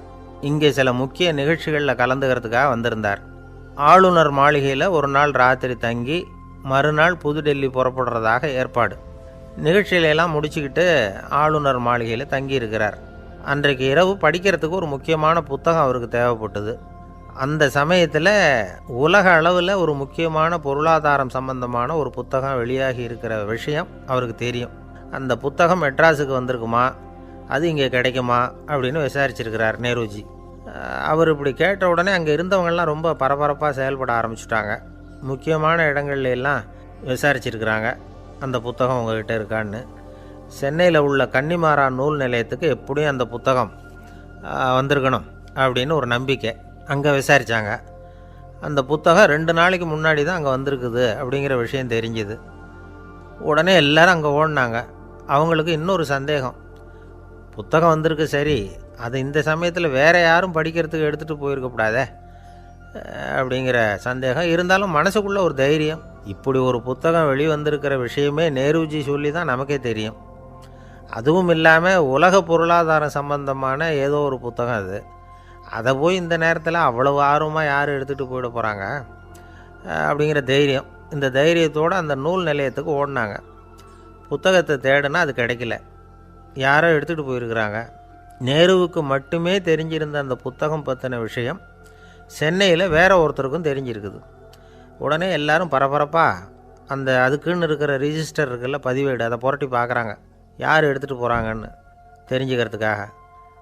எடுத்துகிட்டு போனவங்க அதில் கையெழுத்து போட்டிருப்பாங்கல்ல, அதை பார்த்து யாருன்னு தெரிஞ்சுக்கலாம் அப்படிங்கிறதுக்காக தான் அதை புரட்டுறாங்க. அதோ அந்த புத்தகத்தோட பேர் பக்கத்தில் அதை எடுத்துக்கிட்டு போனவங்க கையெழுத்து உத்து பார்க்குறாங்க எல்லாரும். அதில் போட்டிருக்குது பேர் CN அண்ணாதுரை அப்படின்னு எழுதியிருந்தது. அவர் தான் பேரறிஞர் அண்ணா. நேரு படிக்க விரும்பின ஒரு புத்தகத்தை அதே நேரம் படிக்க விரும்பின இன்னொரு தலைவர் இவர். படிக்கிறதுல அவருக்கு இருந்த ஆர்வத்தை நாம் தெரிஞ்சுக்கணும்னா அதுக்கு எவ்வளவோ சம்பவங்கள் இருக்குது. கடைசி காலத்தில் அவர் அடையாறு மருத்துவமனையில் படுத்திருக்கிறார். அவருக்கு ஒரு முக்கியமான அறுவை சிகிச்சை செய்ய வேண்டியிருக்குது அவசரமாக. அமெரிக்காவிலேருந்து டாக்டர் மில்லர் வந்திருக்கிறார். அவர்கிட்ட கேட்குறார், டாக்டர் நாளைக்கே அறுவை சிகிச்சை செய்ய போகிறீங்களா அப்படின்னு. ஆமாங்கிறார் டாக்டர் மில்லர். நாளைக்கு மறுநாள் செஞ்சுக்கிறேனே அப்படின்னாரான் அண்ணா. ஏன் ஏதாவது நாள் பார்க்குறீங்களான்னு கேட்டிருக்கார். இல்லை, ஒரு புத்தகத்தை படிச்சுக்கிட்டு இருக்கிறேன், அதை நாளைக்குள்ளே முடிச்சிருவேன், அதுக்கப்புறம் நான் இறந்தாலும் கவலை இல்லை அப்படின்னாரான் இவர். அவர் தான் அறிஞர் அண்ணா. சங்ககால நூல்கள்லேருந்து சமீபத்தில் வந்த நூல்கள் வரைக்கும் எல்லாம் அவர் படிச்சிருக்கிறார். ஒரு திருமண விழாவில் அவர் பேசும்பொழுது சொன்ன விஷயம் இது. சங்க காலத்தில் காதலியை மணக்க விரும்புகிறவனுக்கு அவனுடைய தந்தை வீர சோதனைகள்லாம் வைப்பார். போய் புலிப்பல் கொண்டுக்கிட்டு வா, அப்போ தான் என் பொண்ணை கொடுப்பேன் அப்படின்னு சொல்லுவார். காதலன் உடனே காட்டுக்கு போவான், ஒரு புலியை கொன்று அதனுடைய பல்லை கொண்டுக்கிட்டு வருவான். அதை வீர பதக்கத்தில் பதித்து அவனுக்கு மாமனார் சூட்டுவார் கல்யாண சமயத்தில். இப்போலாம் காதலன் கிட்ட அப்படி சொல்ல முடியாது. இப்போலாம் காதலன்கிட்ட காட்டுக்கு போய் புலிப்பல் கொண்டுக்கிட்டு வான்னு யாராவது சொன்னால் புலி தான் மாப்பிள்ளையாக வந்து சேரும் அப்படின்னார். ஒரு கடைக்கு போனேன். 5 ரூபா பணத்தை எடுத்து கொடுத்தேன். ஒரு தினசரி பத்திரிகையை கேட்டேன். அவர் உடனே அங்கே அடுக்கி வச்சுருந்த பத்திரிகையில் ஒன்று எடுத்து என் கையில் கொடுத்தார். வாங்கிக்கிட்டேன். மீதி பணத்தை எடுத்தார். அதையும் என் கையில் கொடுக்கணும்ல, கொடுக்கல. எதிரில் இருந்த பலகையில் வச்சு எடுத்துக்க சொன்னார். எப்போவும் அவர் அப்படி தான் பண்ணுவார். நானும் எடுத்துக்கிட்டு வந்துடுவேன். இவர் ஏன் இப்படி பண்ணுறாருங்கிறது எனக்கு ரொம்ப நாளாக ஒரு சந்தேகம். ஒரு நாள் அவர்கிட்டயே இதை கேட்டுவிட்டேன். ஏங்க, நீங்கள் உங்கள் கடைக்கு வந்து பொருள்கள் வாங்குறவங்களுக்கு நீங்கள் பாக்கி சில்லறையை கொடுக்குறப்போ பலகையில் வச்சு விட்றீங்க, கையில் கொடுக்க மாட்டேங்கிறீங்களே, ஏன் அப்படின்னு கேட்டேன். காசை கையில் கொடுத்தா நம்மக்கிட்ட இருக்கிற லட்சுமி போயிடுவா சார் அப்படின்னார். அதாவது பணம் செலவாயிடும் அப்படின்னு அர்த்தமா. இன்னொரு நண்பர், அவர் ஒரு நாள் வழக்கத்துக்கு மாறாக ரொம்ப சோகமாக உட்காந்துருக்கிறார். ஏங்க என்னாச்சு, ஏன் இப்படி கப்பலே கவிழ்ந்தது மாதிரி உட்காந்துருக்குறீங்க அப்படின்னு கேட்டேன். கப்பலே கவிழ்ந்திருந்தா கூட நான் இப்படி கவலைப்பட மாட்டேன் சார், வேற ஒன்று நடந்து போச்சுன்னார். என்னன்னு கேட்டேன். என் உச்சந்தலையில் பல்லி ஒன்று விழுந்துட்டுதுன்னார். அதுக்காகவா இப்படி அப்படின்னு ஆச்சரியப்பட்டேன். ஆமாங்க, பல்லி உச்சந்தலையில் விழுந்தால் பலன் என்னன்னு பஞ்சாங்கத்தில் பார்த்தேன், மரணம்னு போட்டிருக்கு அப்படின்னு சொல்லிவிட்டு அவர் தொடர்ந்து கவலைப்பட ஆரம்பிச்சிட்டார். இப்படியும் ஒருத்தர், என் கூட வேலை பார்க்குற ஒருத்தர் எப்படி தெரியுமா, தினமும் வலது காலை வச்சு தான் ஆஃபீஸுக்கு உள்ளே நுழைவார். என்னைக்காவது தவறுதலாக இடது காலை வச்சு உள்ளே வந்துட்டார்னா அன்னைக்கு பூரா மனசு சங்கடப்படுவார். எந்த வேலையும் சரியாக ஓடாது. கேரம் போர்டு ஆடுற ஒருத்தர் எப்போ ஆட உட்காந்தாலும் ஸ்ட்ரைக்கரை கை தவறி கீழே விழுற மாதிரி பண்ணி அதுக்கப்புறம் அதை எடுத்துக்கிட்டு ஆட உட்காருவார். ஏன்னா எப்போவோ ஒரு தடவை நிஜமாகவே அது வந்து கை தவறி கீழே விழுந்திருக்குது. அன்னைக்கு பிரமாதமாக ஜெயிச்சுட்டார். உடனே ஒரு முடிவுக்கு வந்துட்டார், கை தவறுனா லாபம் அப்படின்னு. அதுக்கப்புறம் அதையே பழக்கமாக்கிக்கிட்டார். பூனை குறுக்க போனால் சகனம் சரியில்லைன்னு நினைக்கிறவங்க உண்டு. ஆனால் ஒருத்தர் எப்படி தெரியுமா, அவர் வெளியில் கிளம்புற சமயம் பக்கத்து வீட்டு ரேடியோவில் மியாவ் மியாவ் பூனை குட்டின்னு பாட்டு சத்தம் கேட்டால் கூட போதும், சகனம் சரியில்லைன்னு பிரயாணத்தை கேன்சல் பண்ணிவிடுவார்.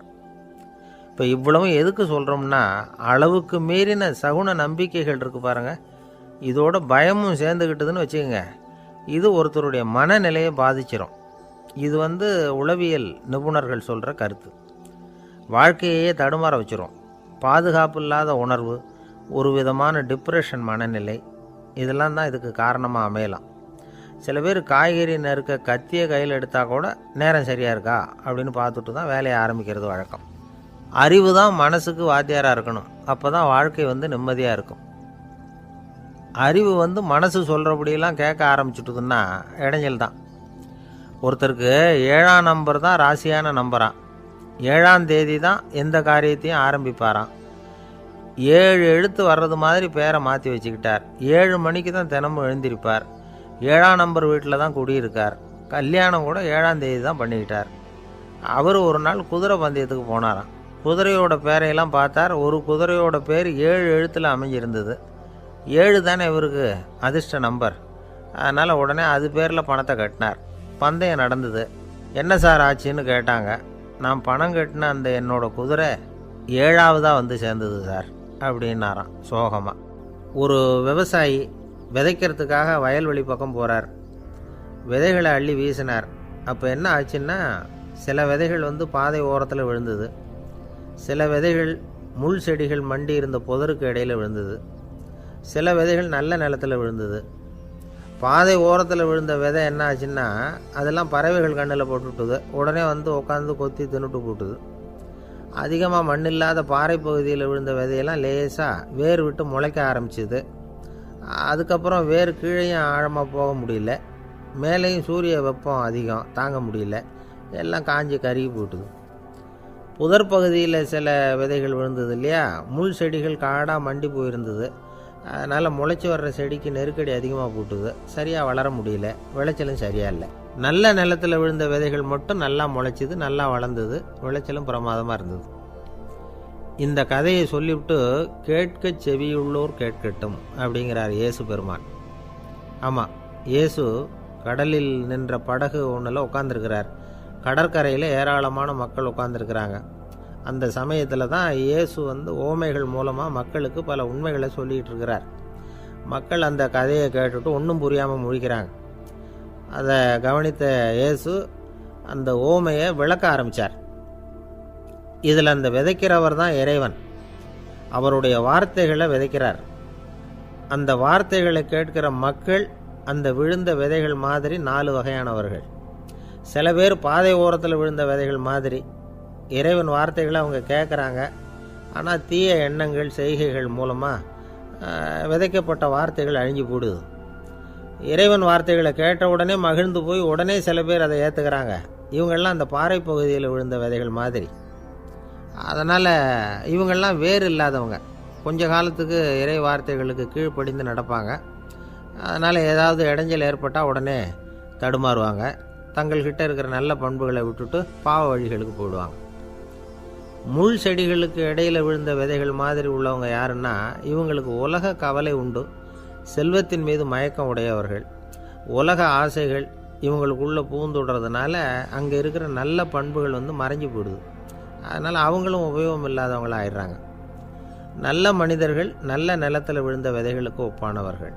இவங்க இறை வார்த்தையை கேட்குறாங்க, அதை ஏற்றுக்கிறாங்க, அவங்களும் நல்லபடியாக வாழுறாங்க, அடுத்தவங்களுக்கும் உபயோகமாக இருப்பாங்க. இதுதான் இயேசு சொன்ன விளக்கம். நல்ல வார்த்தைகளை கேளுங்கள், நல்ல வார்த்தைகளை ஏற்றுக்கொள்ளுங்கள், அடுத்தவங்களுக்கு உபயோகமாக இருங்க. இதுதான் பெரியவங்கள்லாம் நமக்கு சொல்லுகிற உபதேசம். ஒரு அப்பா தன்னுடைய மகனுக்கு உபதேசம் பண்ணார். இதை பாருப்பா, நல்ல வார்த்தைகளை கேட்கணும், எப்போதுமே மகன் அப்பா பேச்சை கேட்குறது நல்லது அப்படின்னாராம். நீ ஏதாவது ஒரு தப்பு பண்ணால் என் தலையில் ஒரு முடி நரைச்சி வெள்ளையாக போடும்பா, நீ செய்கிற ஒவ்வொரு தப்புக்கும் என் தலையில் ஒவ்வொரு முடி வெள்ளையாயிடும் அப்படின்னாராம். பையன் யோசித்தான், அப்பா இப்போ தான் எனக்கு புரியுது, தாத்தாவோட தலைமுடி பூராவும் வெள்ளையாக இருக்கிறதுக்கு என்ன காரணம்ங்கிறது எனக்கு இப்போ தான் புரியுது அப்படின்னானா. ஒரு ஊரில் ஒரு ராஜா இருந்தார். அவர் ஒரு பூனை வளர்த்தார். ரொம்ப செல்லமாக அவர் அந்த பூனையை வளர்த்தார். அவர் என்ன பண்ணுவார் தெரியுமா? இரவு நேரத்தில் அந்த பூனையோட தலையில் ஒரு விளக்கை வச்சுருவார். அந்த பூனை ரொம்ப ஜாக்கிரதையாக அந்த விளக்கு கீழே விழுந்துடாமல் பார்த்துக்கும். தலையை ஆட்டாமல் ரொம்ப நிதானமாக ராஜா பின்னாடி நடந்து போய்கிட்டே இருக்கும். அந்த விளக்கு வெளிச்சத்தில் எல்லா வேலைகளையும் செஞ்சுருவார். கையில் ஒரு விளக்கை தனியாக எடுத்துகிட்டு போக வேண்டிய அவசியமே இல்லை. விளக்கை தூக்கிட்டு போகிற வேலையை அந்த பூனை பார்த்துக்கும். அதனால் ராஜாவுக்கு அந்த பூனை மேலே ரொம்ப பிரியம். மந்திரிகளையெல்லாம் கூப்பிட்டு அவங்கக்கிட்ட சொல்லுவார், பார்த்தீங்களா இந்த பூனை எவ்வளவு விசுவாசமாக நடக்குது, என் பேரில் எவ்வளவு மரியாதை பார்த்தீங்களா அதுக்கு அப்படிம்பார். இதை கேட்டுவிட்டு அங்கேருந்து அமைச்சர்களில் ஒருத்தர் சொன்னார், மன்னா நீங்கள் சொல்கிறது சரிதான், இருந்தாலும் இந்த பூனையோட விசுவாசத்தை நாம் கொஞ்சம் சோதித்து பார்க்க வேண்டியிருக்கு அப்படின்னாராம். சரி, உங்கள் ஆசையை ஏன் கெடுக்கணும், நல்லா சோதித்து பாருங்கள் அப்படின்னு சொல்லிவிட்டார் ராஜா. உடனே அந்த அமைச்சர் என்ன பண்ணார் தெரியுமா? எங்கேயோ புறப்பட்டு போனார். ஒரு 5-6 எலிகளை பிடிச்சிக்கிட்டு வந்தார். அரண்மனையில் ராஜா ஏதோ வேலை பார்த்துக்கிட்டு இருக்கிறாரு. பக்கத்தில் அந்த பூனை ரொம்ப பணிவாக நின்றுக்கிட்டு இருக்குது. அது தலையில் விளக்கு எரிஞ்சிக்கிட்டு இருக்கு. அமைச்சர் தான் பிடிச்சிக்கிட்டு வந்த எலிகளை அந்த பூனை பார்வையில் படுறது மாதிரி எதிரில் விட்டார். அந்த எலிகள்லாம் அங்கேயும் இங்கேயும் ஓட ஆரம்பிச்சிது. அதை பார்த்தது பூனை, அவ்வளவுதான். தலையில் இருக்கிற விளக்கை பற்றியும் கவலைப்படலை, ராஜாவை பற்றியும் கவலைப்படலை. ஒரே பாய்ச்சலாக பாஞ்சு எலிகளை துரத்த ஆரம்பிச்சுட்டுது. தலையில் இருந்த விளக்கு எங்கேயோ போய் விழுந்தது, அணைஞ்சு போச்சு. இருட்டில் ராஜா தடுமாற ஆரம்பிச்சுட்டார். இந்த சமயத்தில் அந்த அமைச்சர் மறுபடியும் விளக்கை ஏற்றினார். வெளிச்சம் வந்தது. அதுக்கப்புறம் அந்த அமைச்சர் பேசினார், அரசே, பூனையோட விசுவாசத்தை பார்த்தீங்களா? எலி அது கண்ணில் படுற வரைக்கும் தான் விசுவாசமாக இருந்தது. அது மாதிரி எலியை பார்த்ததும் எல்லாத்தையும் விட்டுட்டு அதை துரத்த ஆரம்பிச்சுட்டு பார்த்தீங்களா? தான் அந்த பூனையை பற்றி நினச்சது தப்புங்கிறது அதுக்கப்புறம் தான் அந்த ராஜாவுக்கு புரிஞ்சுதான். சரி, இப்போ எதுக்கு இந்த கதையெல்லாம் அப்படிங்கிறீங்களா? இந்த பூனை மாதிரி தான் நம்ம மனசும். மனசை எவ்வளவு தான் பயிற்சி கொடுத்து பக்குவமாக வச்சுருந்தாலும் பார்க்குறதுக்கு பரமசாது மாதிரி தான் இருக்கும். பார்க்க வேண்டியதை பார்த்துட்டுதுன்னா பாஞ்சிரும். இந்த பூனை மாதிரி புலன் இன்ப பொருள்கள் கிட்டாத வரைக்கும் மனம் அடங்கி இருக்கிறது மாதிரி தான் தெரியும். கொஞ்சம் வாய்ப்பு கிடைச்சாலும் அது குதிக்க ஆரம்பிச்சிடும், தப்பு பண்ண ஆரம்பிச்சிடும். பெரிய பெரிய முனிவர்கள் வாழ்க்கையில் நடந்த வீழ்ச்சி இதை தான் நிரூபிக்குது.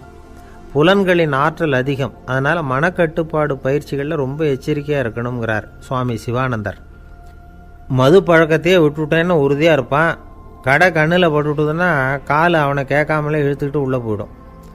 இதுதான் மனசுங்கிறது. அதுதான் அந்த ராஜா வளர்த்த பூனை. நம்மால் ஒருத்தன் அந்த ராஜா பூனை தலையில் விளக்க வச்சது மாதிரி இவன் தன்னுடைய தலையிலேயே ஒரு விளக்கை ஏற்றி வச்சுக்கிட்டு என்னத்தையோ தேட ஆரம்பித்தான். தேடிக்கிட்டு இருக்கிறான். தலையை ஆட்டாமல் நிதானமாக நடந்து ரொம்ப நேரமாக தேடிட்டு இருக்கிறான். அந்த சமயம் அங்கே வந்த ஒருத்தர் என்னத்தை தேடுறீங்கன்னு கேட்டார். அதுதான் மறந்து போச்சு அப்படின்னு இழுத்தான்.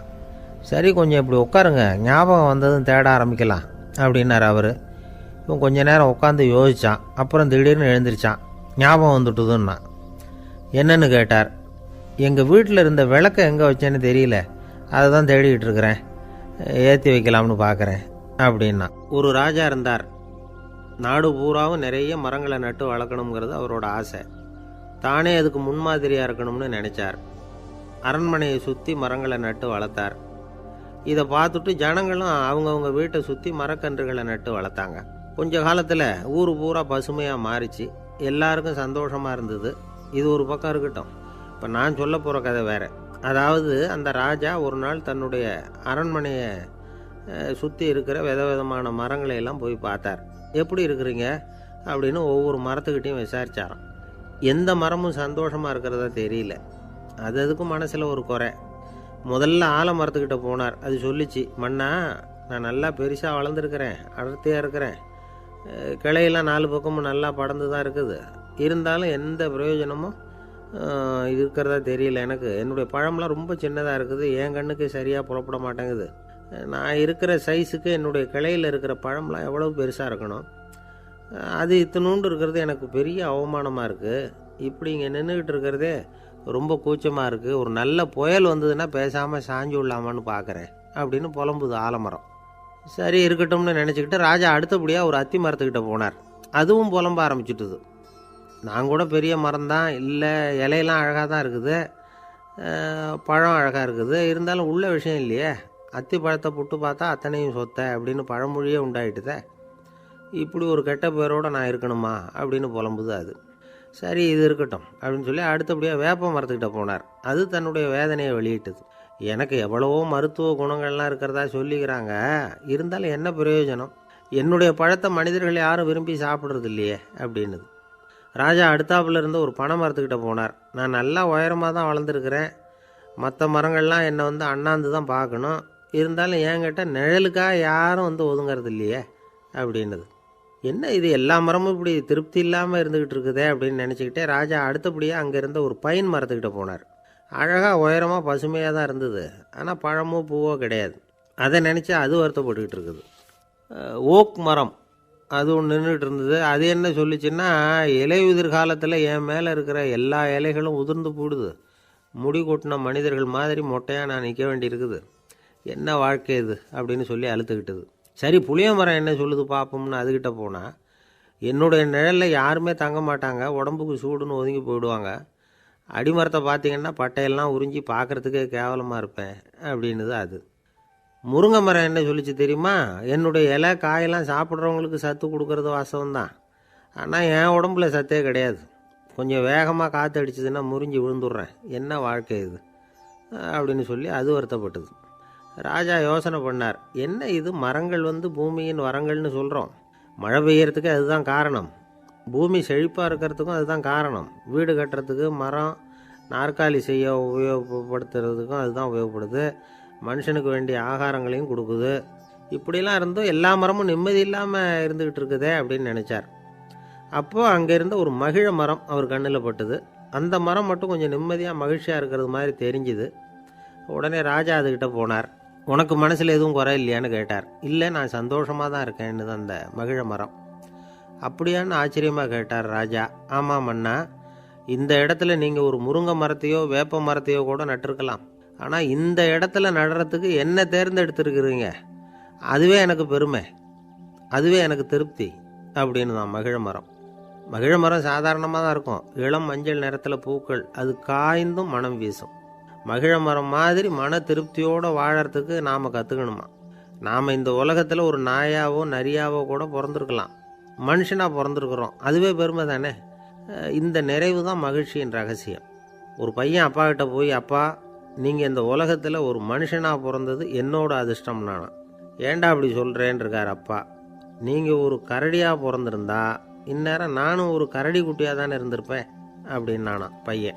இந்த உலகத்தில் நாம் நல்லபடியாக இருக்கணும்னா அதுக்கு முக்கியமாக தேவைப்படுறது 2. ஒன்று செல்வம், இன்னொன்று அறிவு. சரி, இது ரெண்டில் சிறந்தது எது அப்படின்னு ஒரு கேள்வி கேட்டால் என்ன பதில் சொல்கிறது?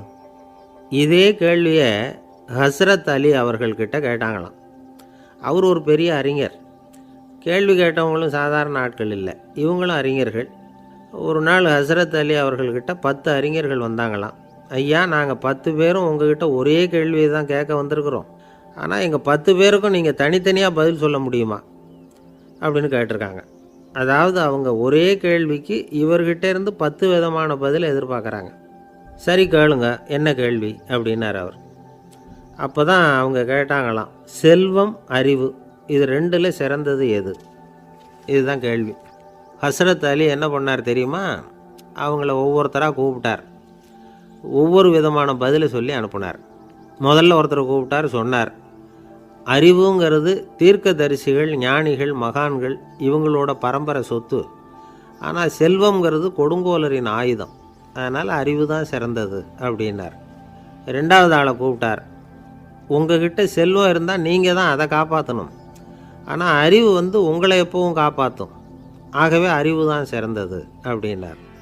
3வது ஆளை கூப்பிட்டார். செல்வந்தனுக்கு எப்போதும் விரோதிகள் அதிகம், ஆனால் அறிஞனுக்கு நண்பர்கள் அதிகம். அதனால் அறிவு தான் சிறந்ததுன்னார். அடுத்தவரை கூப்பிட்டார்.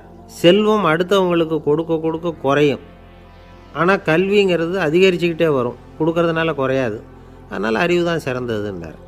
இன்னொருத்தரை கூப்பிட்டார். அறிவுள்ளவன் எப்பவும் அதை அடுத்தவங்களுக்கு வாரி வழங்கிக்கிட்டே இருப்பான். அதனால் அவங்ககிட்ட தாராளத்தன்மை இருக்கும்.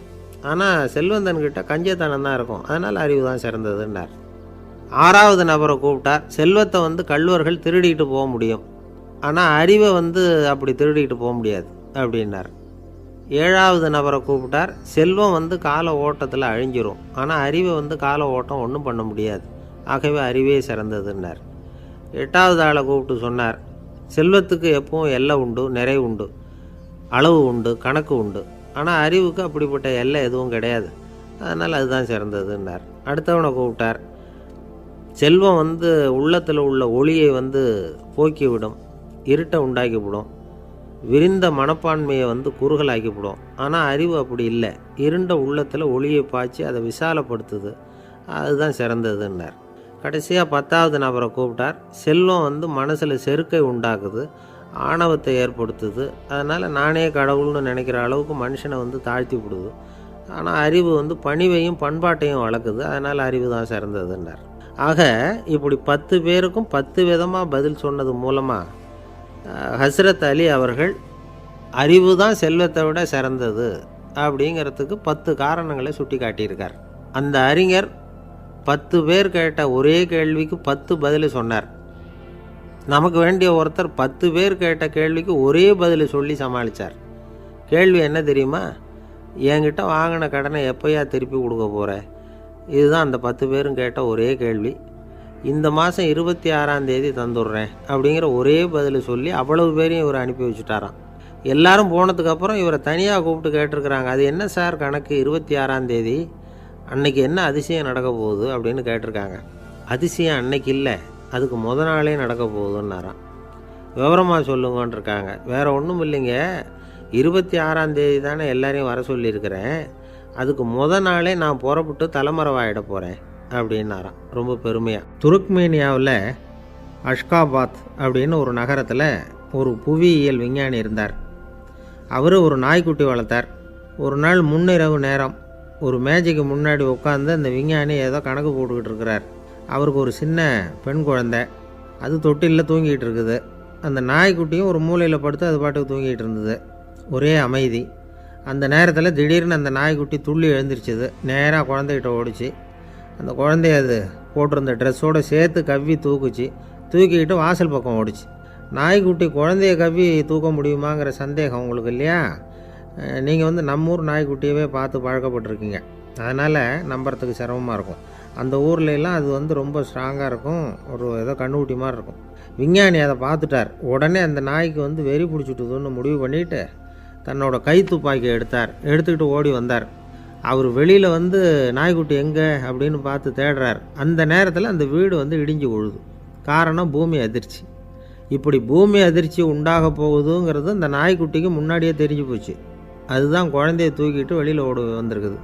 அது மூலமாக அந்த குடும்பத்தையே காப்பாற்றியிருக்குது அந்த நாய்க்குட்டி. இந்த சம்பவம் நடக்கிறதுக்கு 3 நாளைக்கு முன்னாடியே சில பிராணிகளுக்கு இப்படி நடக்க போகுதுங்கிறது தெரிஞ்சிருக்குதான். ஆமாம், அந்த நகரத்தில் 3 நாளைக்கு முன்னாடியே பாம்பு, பல்லி இதெல்லாம் அது தங்கியிருந்த வலையை விட்டு வெளியில் ஓடி வந்துட்டுது. அதே மாதிரி அங்கே இருந்த புறாவெல்லாம் பறந்து போயிடுச்சான். இதே மாதிரி யுகோஸ்லோவியாவில் கூட ஒரு நகரம், அங்கே ஒரு நாள் ராத்திரி ஒரு மிருக காட்சி சாலையில் திடீர்னு ஒரு பெரிய கலவரம், கூச்சல், குழப்பம். அங்கே இருந்த கழுதை, புலி, யானை, பறவை எல்லாம் கண்ணாபின்னான்னு கத்த ஆரம்பிச்சுட்டுது. நேர் யானை அதுக்குன்னு போட்டிருந்த தடுப்பையே தாண்டி குதித்து வெளியில் வந்துட்டு தான். மறுநாள் தான் எல்லாருக்கும் விஷயம் புரிஞ்சுது. அடுத்த நாள் காலையில் அங்கே பூமி எதிர்ச்சி உண்டாயிட்டுது. இப்போ பாருங்கள், அதாவது மனுஷனை போய் தீர்க்க தரிசி அது இதுன்னு சொல்லிகிட்டு இருக்கிறோம்.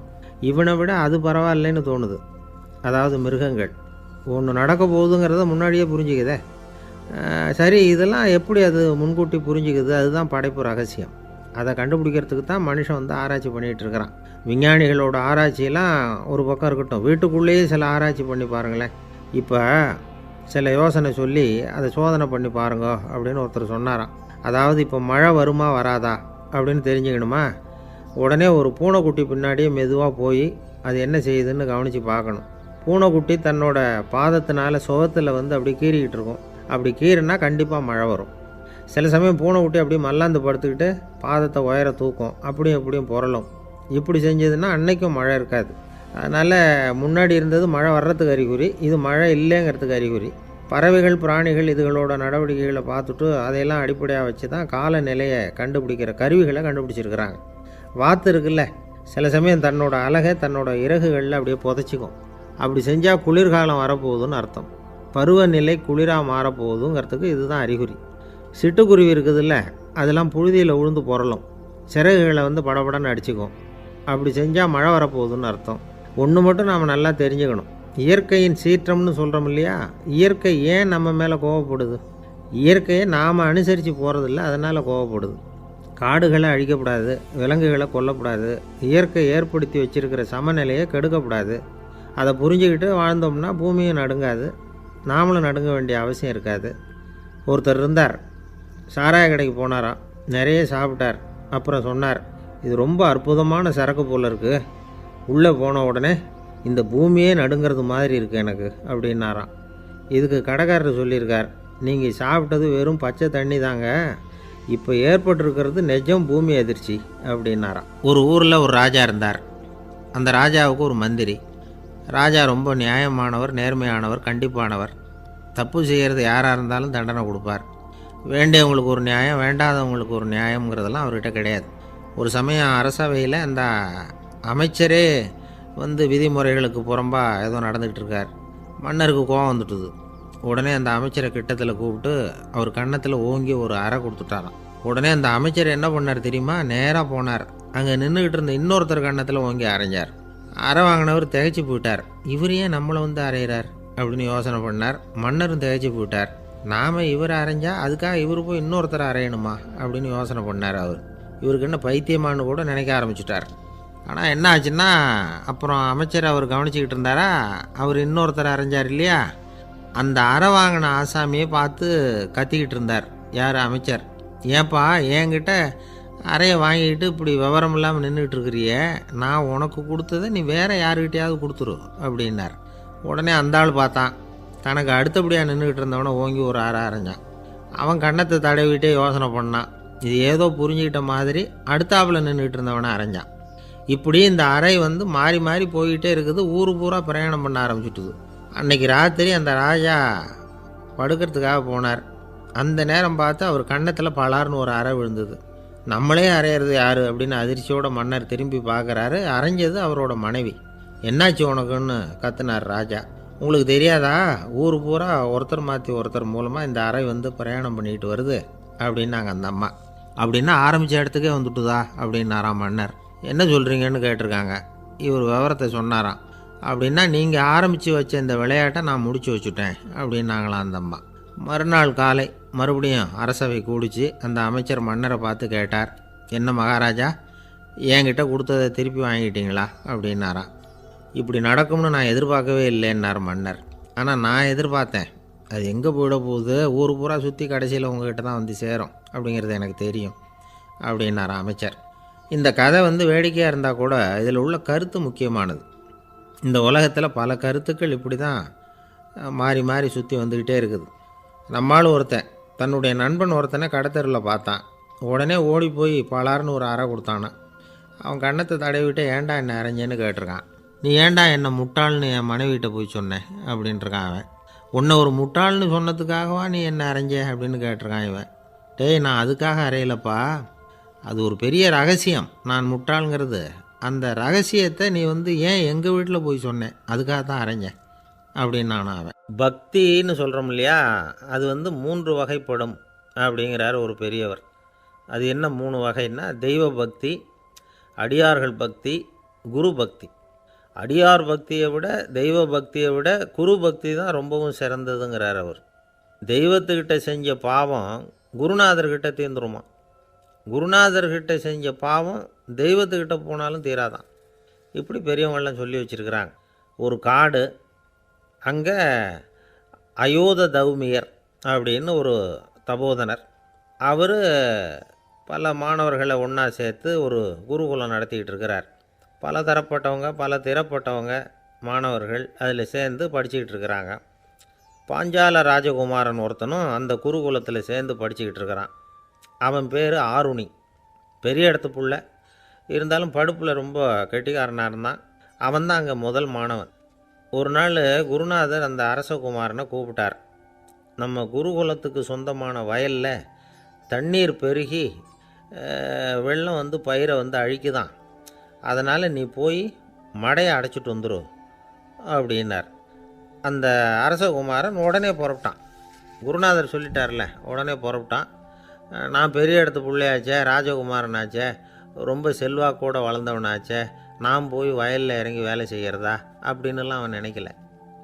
குருநாதர் கட்டளையை நிறைவேற்ற வேண்டியது நம்ம கடமை அப்படின்னு நினச்சான். உடனே ஒரு மண்வெட்டியை தூக்கி தோளில் வச்சுக்கிட்டு புறப்பட்டு போயிட்டான். வயலுக்கு போனான். பார்த்தான், தண்ணி கரையை உடச்சிக்கிட்டு வயலுக்குள்ளே ஏகமாக பாஞ்சிக்கிட்டு இருக்குது.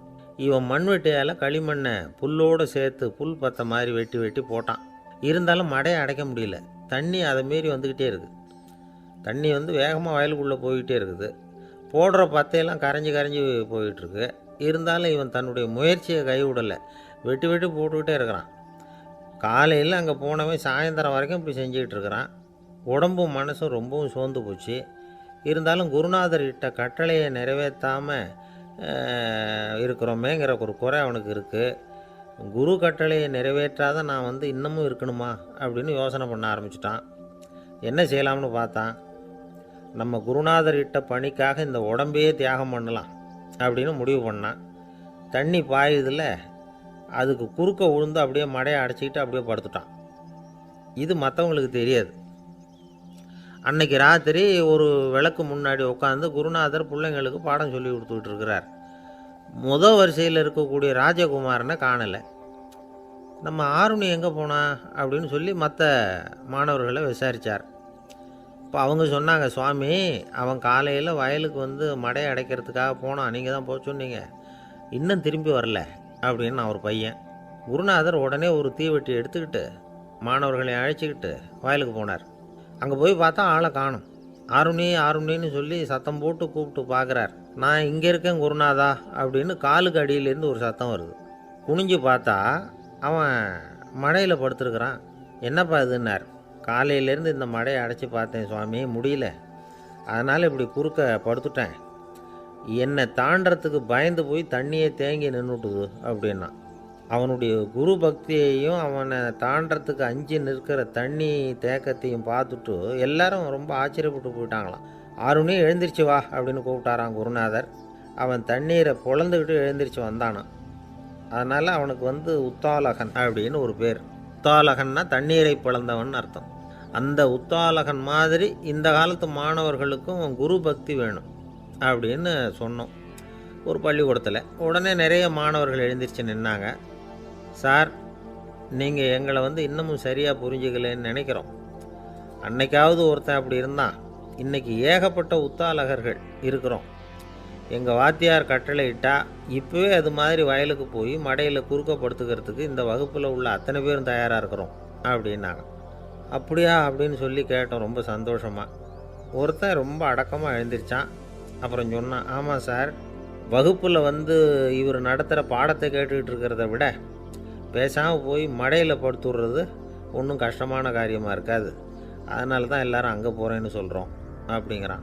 ஒரு இலக்கிய கூட்டம் ஏற்பாடு பண்ணியிருக்கிறோம், நீங்கள் அவசியம் அதில் பேசணும் அப்படின்னு கேட்டுக்கிட்டார் ஒருத்தர். வேணாங்க, 4 பேருக்கு முன்னாடி நிற்கிறதுனா எனக்கு ரொம்ப கூச்சமாக இருக்கும் அப்படின்னாரு இவர். ஏன் சார் இன்னமும் குழந்த மாதிரி கூச்சப்படுறீங்களே அப்படின்னார் அவர் ஒரு மாதிரியாக சமாளித்து அனுப்பி வச்சுட்டு அதுக்கப்புறம் அதை பற்றி இவர் யோசித்து பார்த்துருக்கார். சில நிபுணர்கள் எழுதியிருக்கிறத படித்தும் பார்த்துருக்கிறார். மனோதத்துவ நிபுணர்கள் என்ன சொல்கிறாங்க தெரியுமா?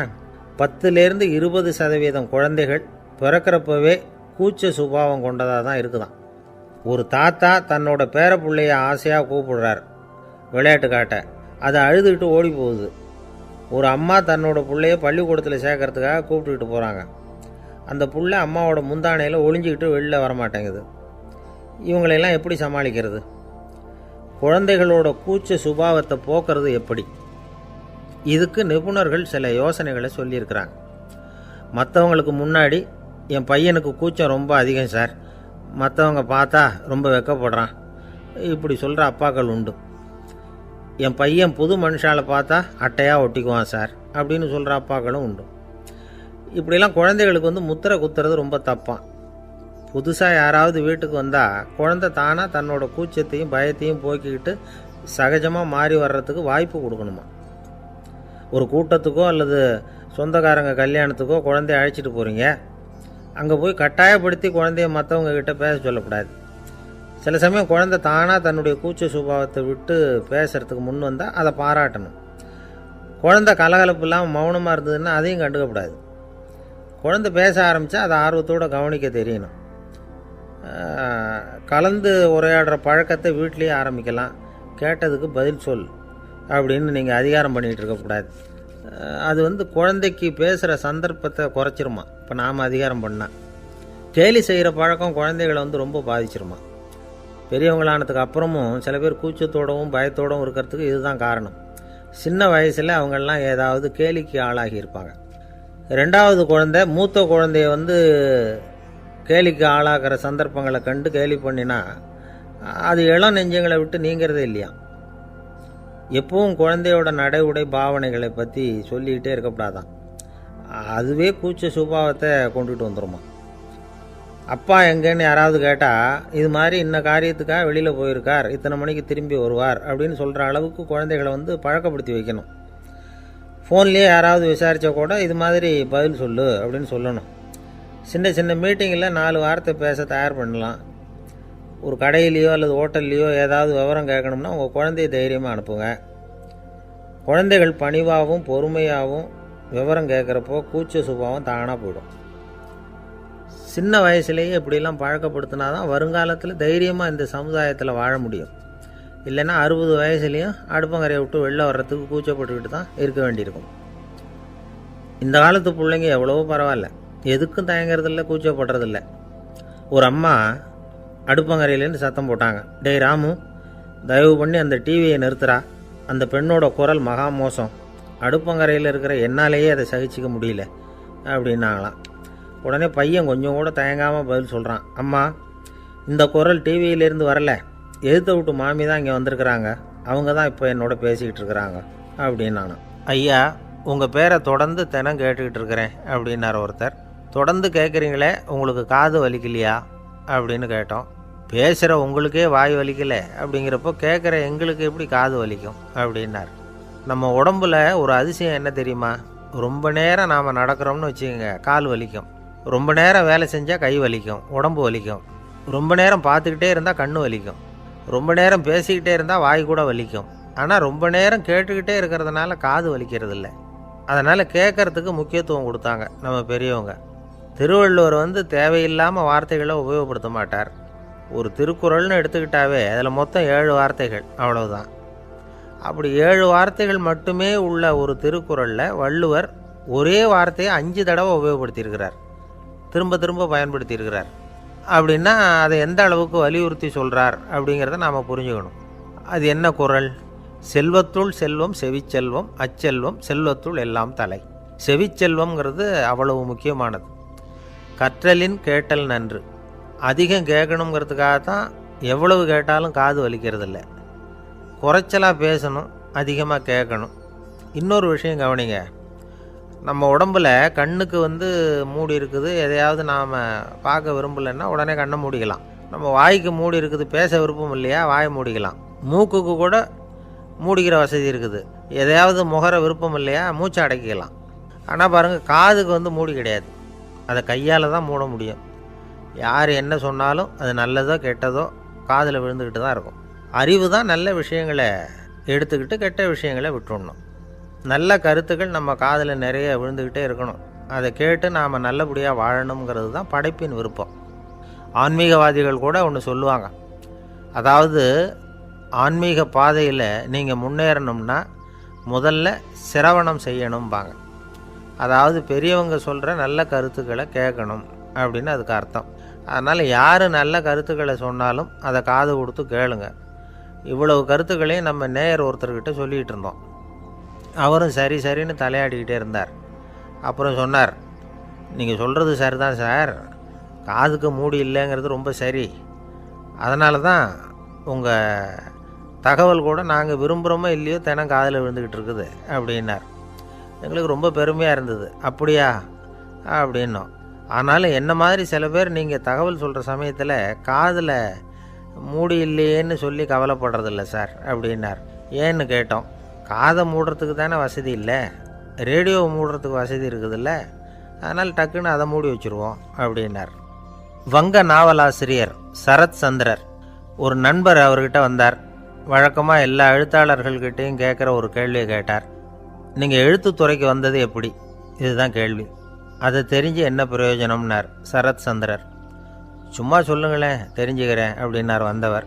சரி சொல்கிறேன்னு ஆரம்பித்தார். நான் ரங்கூனில் வேலை பார்த்துக்கிட்டு இருந்தேன். சம்பளம் பத்தில், வேலையும் பார்த்துக்கிட்டு ஒரு பலசரக்கு கடை வைக்கலாம்னு நினச்சேன். என்னால் மளிகை கடை வச்சு சரியாக நடத்த முடியுமாங்கிற சந்தேகம் என் மனைவிக்கு. அதை சோதனை பண்ணி பார்க்கணுங்கிறதுக்காக சில பொருள்களின் அளவு, அதோட விலை, இப்படி சிலதை சொல்லி எல்லாத்தையும் மனக்கணக்காக கூட்டி போட சொன்னாங்க. என்னால் சரியாக கூட்டி சொல்ல முடியல. உங்களால் மளிகை கடை நடத்த முடியாதுன்னு சொல்லிவிட்டாங்க. உடனே என்ன பண்ணுறது, வேறு வழி இல்லை, கதை எழுத ஆரம்பிச்சிட்டேன் அப்படின்னார். கேட்டவருக்கு சிரிப்பு வந்துட்டு தான். சரத் சந்திரர் ஒரு பக்கம் சீரியஸான நாவல்கள், சிறுகதைகள் எழுதியிருந்தாலும் அவருடைய இன்னொரு பக்கம் வேறு விதம். நண்பர்கள்கிட்ட பேசும்பொழுதும் சரி, அவர்களுக்கு கடிதங்கள் எழுதும்போதும் சரி, கேலியும் கிண்டலும் நகைச்சுவை உணர்வும் அதிகமாக இருக்கும். காந்திஜி ஒரு சமயம் கல்கத்தாவுக்கு வந்திருந்தார். தேசபக்தர்கள் பல பேர் அவர்கிட்ட பேசிக்கிட்டு இருந்தாங்க. அப்போது சரத் சந்திரரும் அங்கே இருந்தார். கிரண் சங்கர் ராய் அப்படிங்கிறவரும் அங்கே இருந்தார். அவர் சொன்னாராம், காந்திஜியோட பழகிய முதல் வங்காளி நான் தான். போயர் யுத்த காலத்தில் இவர் லண்டனுக்கு வந்திருந்தப்போ என்கிட்ட தான் வங்காள மொழி கற்றுக்கிட்டார் அப்படின்னாராம். உடனே சரத் சந்திரர் காந்திஜியை பார்த்து, இவர் உங்களுக்கு வங்காள மொழி கற்றுக் கொடுத்தது உண்மைதானா அப்படின்னாராம். ஆமான்னாராம் காந்தி. அதனால தான் உங்களால் வங்காள மொழி கற்றுக்க முடியல அப்படின்னாராம். எல்லாரும் சிரித்தாங்களாம். சரத் சந்திரர் சாம்தாபேர் அப்படிங்கிற கிராமத்தில் தங்கியிருந்தார். ஒரு இலக்கிய நிகழ்ச்சியில் கலந்துக்கிறதுக்காக. அதுக்காக ஒரு கல்கத்தாவுக்கு போக வேண்டிய சூழ்நிலை. அதுக்காக புறப்பட்டார். அந்த சமயத்தில் பின்னாடி இருந்து யாரோ அவரை கூப்பிட்டாங்க. இப்படி கூப்பிட்டவரை பார்த்து இன்னொருத்தர் யாரோ அதட்டி இருக்கிறாங்க. போகிறவரை ஏன் இப்படி கூப்பிடுறீங்க அப்படின்னு. ஏன் கூப்பிட்டா என்னன்னு கேட்டிருக்கார் சரத் சந்திரர். புறப்படுறவங்கள பின்னாடி இருந்து கூப்பிடுறது அபசகுனம், போகிற இடத்துல ஏதாவது ஆபத்து வரலாம் அப்படின்னு அதுக்கு விளக்கம் கொடுத்துருக்கிறார் அவர். உடனே சரத் சந்திரர் சொன்னாராம், இதோ இவங்க என்னை இலக்கிய கூட்டத்துக்கு அழைச்சிட்டு போகிறாங்களே, இதை விட வேறு என்ன ஆபத்து வந்துட போகுது அப்படின்னாராம். இப்படி சரத் சந்திரருக்கு இயல்பாகவே நகைச்சுவை உணர்வு உண்டு. அவருடைய நண்பர் ஒருத்தர் வீட்டுக்கு கூப்பிட்டுருந்தார். அங்கே ஒரு கச்சேரிக்கு ஏற்பாடு பண்ணியிருந்தாங்க. சரத் சந்திரருக்கு இயல்பாகவே கச்சேரியில் நீண்ட ஆலோசனையெல்லாம் கேட்குறதுக்கு பொறுமை இருக்காது. அதனால் மெதுவாக பாட போகிறவர் எப்படி அப்படின்னு கேட்டிருக்கார். அவருக்கு ரொம்ப நல்லா பாட தெரியும் அப்படின்னு சொல்லியிருக்கிறாங்க. அதுக்கு சரத் சந்திரர், பாட தெரியுங்கிறது சரி, பாட்டை நிறுத்த தெரியுமா அதை சொல்லுங்கள் முதல்ல அப்படின்னாராம். கங்கைக்கரை தோட்டம் பக்கத்தில் ஒரு ஆசிரமம், அங்கே ஒரு பெரியவர் தங்கியிருக்கிறார். அவர் தான் ராமகிருஷ்ண பரமஹம்சர். அந்த ஆசிரமம் இருந்த இடம் கரக்பூர். வங்காளத்தில் பொதுவாக எல்லோரும் மீன் சாப்பிட்றது உண்டு. கங்கையில் குளிச்சுட்டு கையில் ஒரு மீனோடு வர்றது வழக்கம். இவர் இருக்கிற இடத்துக்கு கங்கையில் படகு வழியாக வரணும். அப்படி தான் எல்லோரும் வருவாங்க. வர்றவங்கள ஒன்று கூட்டி ஆன்மீக விஷயங்களை பற்றி பேசிக்கிட்டு இருப்பார். ஒவ்வொரு நாள் ஒவ்வொருத்தர் நகரத்துக்கு போகணும். வரும்பொழுது மீன் கொண்டுக்கிட்டு வரணும். அதுக்கு ஒரு அட்டவணையே உண்டு ஆசிரமத்தில். அது பிரகாரம் ஒரு நாள் சுவாமி யோகானந்தர் படகில் போனார். படகை செலுத்தினவங்க ராமகிருஷ்ணரையும் சுவாமி யோகானந்தரையும் மற்றவங்களையும் பித்தர்கள் அப்படின்னு சொல்லி ஏளனமாக பேசினாங்க. அவங்க என்ன பைத்தியம் பிடிச்சவங்க அப்படிங்கிறது மாதிரி. சுவாமி யோகானந்தருக்கு ரொம்ப மென்மையான இதயம். இவங்க இப்படி கண்ணாபின்னான்னு பேசுகிறத பார்த்தா மீனை வாங்கிட்டு திரும்புகிறப்போ என்ன நடக்குமோ அப்படிங்கிற பயம் வேறு வந்துட்டுது அவருக்கு. அவ்வளவு மென்மையானவர். இதை தெரிஞ்சுக்கிட்ட ராமகிருஷ்ணர், யோகானந்தா இங்கே வா அப்படின்னு கூப்பிட்டார். இவர் கண்ணீரை தொடச்சிக்கிட்டே கிட்ட போனார். சொன்னார், ஐயா, படகு ஓட்டுறவங்க உங்களை பற்றி மோசமாக பேசுகிறாங்க. என்ன திட்டினா பரவாயில்ல, ஆனால் உங்களை அவங்க திட்டுறாங்க. அதை என்னால் தாங்கிக்க முடியல அப்படின்னார். இதை கேட்டதும் ராமகிருஷ்ணருக்கு கோபம் வந்துட்டு தான். என்னது, உன்னுடைய குருவை பற்றி அவங்க மோசமாக பேசும்பொழுது நீ சும்மா இருந்தியா? வெளியில் போ அப்படின்னு விட்டார். குரு நிந்தனை செய்கிறப்போ அதை கேட்டுக்கிட்டு சும்மா இருக்கலாமா? குரு நிந்தனையை கேட்டால் பாவம் இல்லையா? என்னை தூற்றும் போது அவங்க பாவம் செய்கிறாங்க. அதை கேட்டுக்கிட்டு நீ சும்மா இருந்தால் நீயும் பாவம் செய்கிற அப்படின்னாராம். அடுத்த நாள் சுவாமி நிரஞ்சனானந்தர் போக வேண்டிய நாள். இவர் படகுல போகும்பொழுதும் அதே மாதிரி நடந்து தான். அவங்க மோசமாக பேச ஆரம்பித்தாங்க, திட்ட ஆரம்பித்தாங்க. அப்படி கேலி பண்ண ஒருத்தனை இவர் என்ன பண்ணார், பலார்னு கன்னத்தில் அரைஞ்சிட்டார். இன்னொருத்தனை கங்கையில் தூக்கி எறியறதுக்கும் தயாராகிட்டார். அதுக்கப்புறம் அவங்க யாரும் வாயை திறக்கலை. மீன் வாங்கிட்டு வர்றப்பவும் படகுல ஒரே அமைதி. அவ்வளவு பயம் அவங்களுக்கு. ராமகிருஷ்ணர் கூப்பிட்டு விசாரித்தார் என்ன நடந்ததுன்னு. இவர் சொன்னார், அவர் யோகானந்தா போகும்பொழுது என்ன நடந்ததோ அப்படியே தான் இப்போவும் நடந்தது. குரு நிந்தனை செய்கிறத கேட்டுக்கிட்டு நான் சும்மா இருப்பேனா? ஒருத்தனை அப்படியே அரைஞ்சுட்டேன், இன்னொருத்தனை ஆற்றுல தூக்கி போட்டுருவேன்னு பயமுறுத்தினேன், அவ்வளவுதான் அப்படின்னாராம். இப்போவும் ராமகிருஷ்ணருக்கு கோபம் வந்துட்டு தான். என்ன இது, அணியறது காஷாயம், இருக்கிறது ஆசிரமம், உனக்கு இவ்வளவு கோபம் வந்ததுன்னா அப்புறம் என்னத்துக்கு ஆசிரமத்தில் இருக்கணும்? பிரம்மச்சாரி எப்பவும் அமைதியாக இருக்கணும் அப்படின்னு அறிவுரை சொன்னாராம் ராமகிருஷ்ணர். அப்போ இவர் கேட்டாராம், ஏங்க அவருக்கு ஒரு விதமான அறிவுரை சொன்னீங்க, எனக்கு வேறு விதமாக அறிவுரை சொல்கிறீங்க, இதில் எது உண்மை அப்படின்னு கேட்டிருக்கார். இதுக்கு ராமகிருஷ்ணர் சொன்ன பதில் என்னென்னா, அட அசடே, சக்கரத்தில் காற்று அதிகமாக இருந்தால் குறைக்கணும், குறைச்சலாக இருந்தால் கூட்டணும். அவன் சாது, அவனுக்கு அதிக உணர்ச்சி தேவை, உனக்கு படபடப்பு அதிகம், உனக்கு பொறுமை தேவை அப்படின்னாராம். இதில் உள்ள கருத்து என்னென்னா, கல்விங்கிறது எப்படின்னா அதை சூழ்நிலைக்கு தகுந்த மாதிரி கற்பிக்கணும். எல்லாருக்கும் ஒரே மாதிரி கற்பிக்கக்கூடாது. கேட்குறவர் தகுதி, புரிஞ்சுக்கிற திறமை, இதை பொறுத்து கல்வி அமையணும். ஆரம்ப காலத்தில் ஒரு குரு, அப்போ ஒரு சீடன் இருந்தான். அது வேடிக்கையான குரு, வேடிக்கையான சீடன். ஒரு ஆசிரமம். ஒரு நாள் ஒருத்தன் அவசரமாக அந்த குருவை தேடி வந்திருக்கிறான். என்ன விஷயம்னு விசாரித்தார் குரு.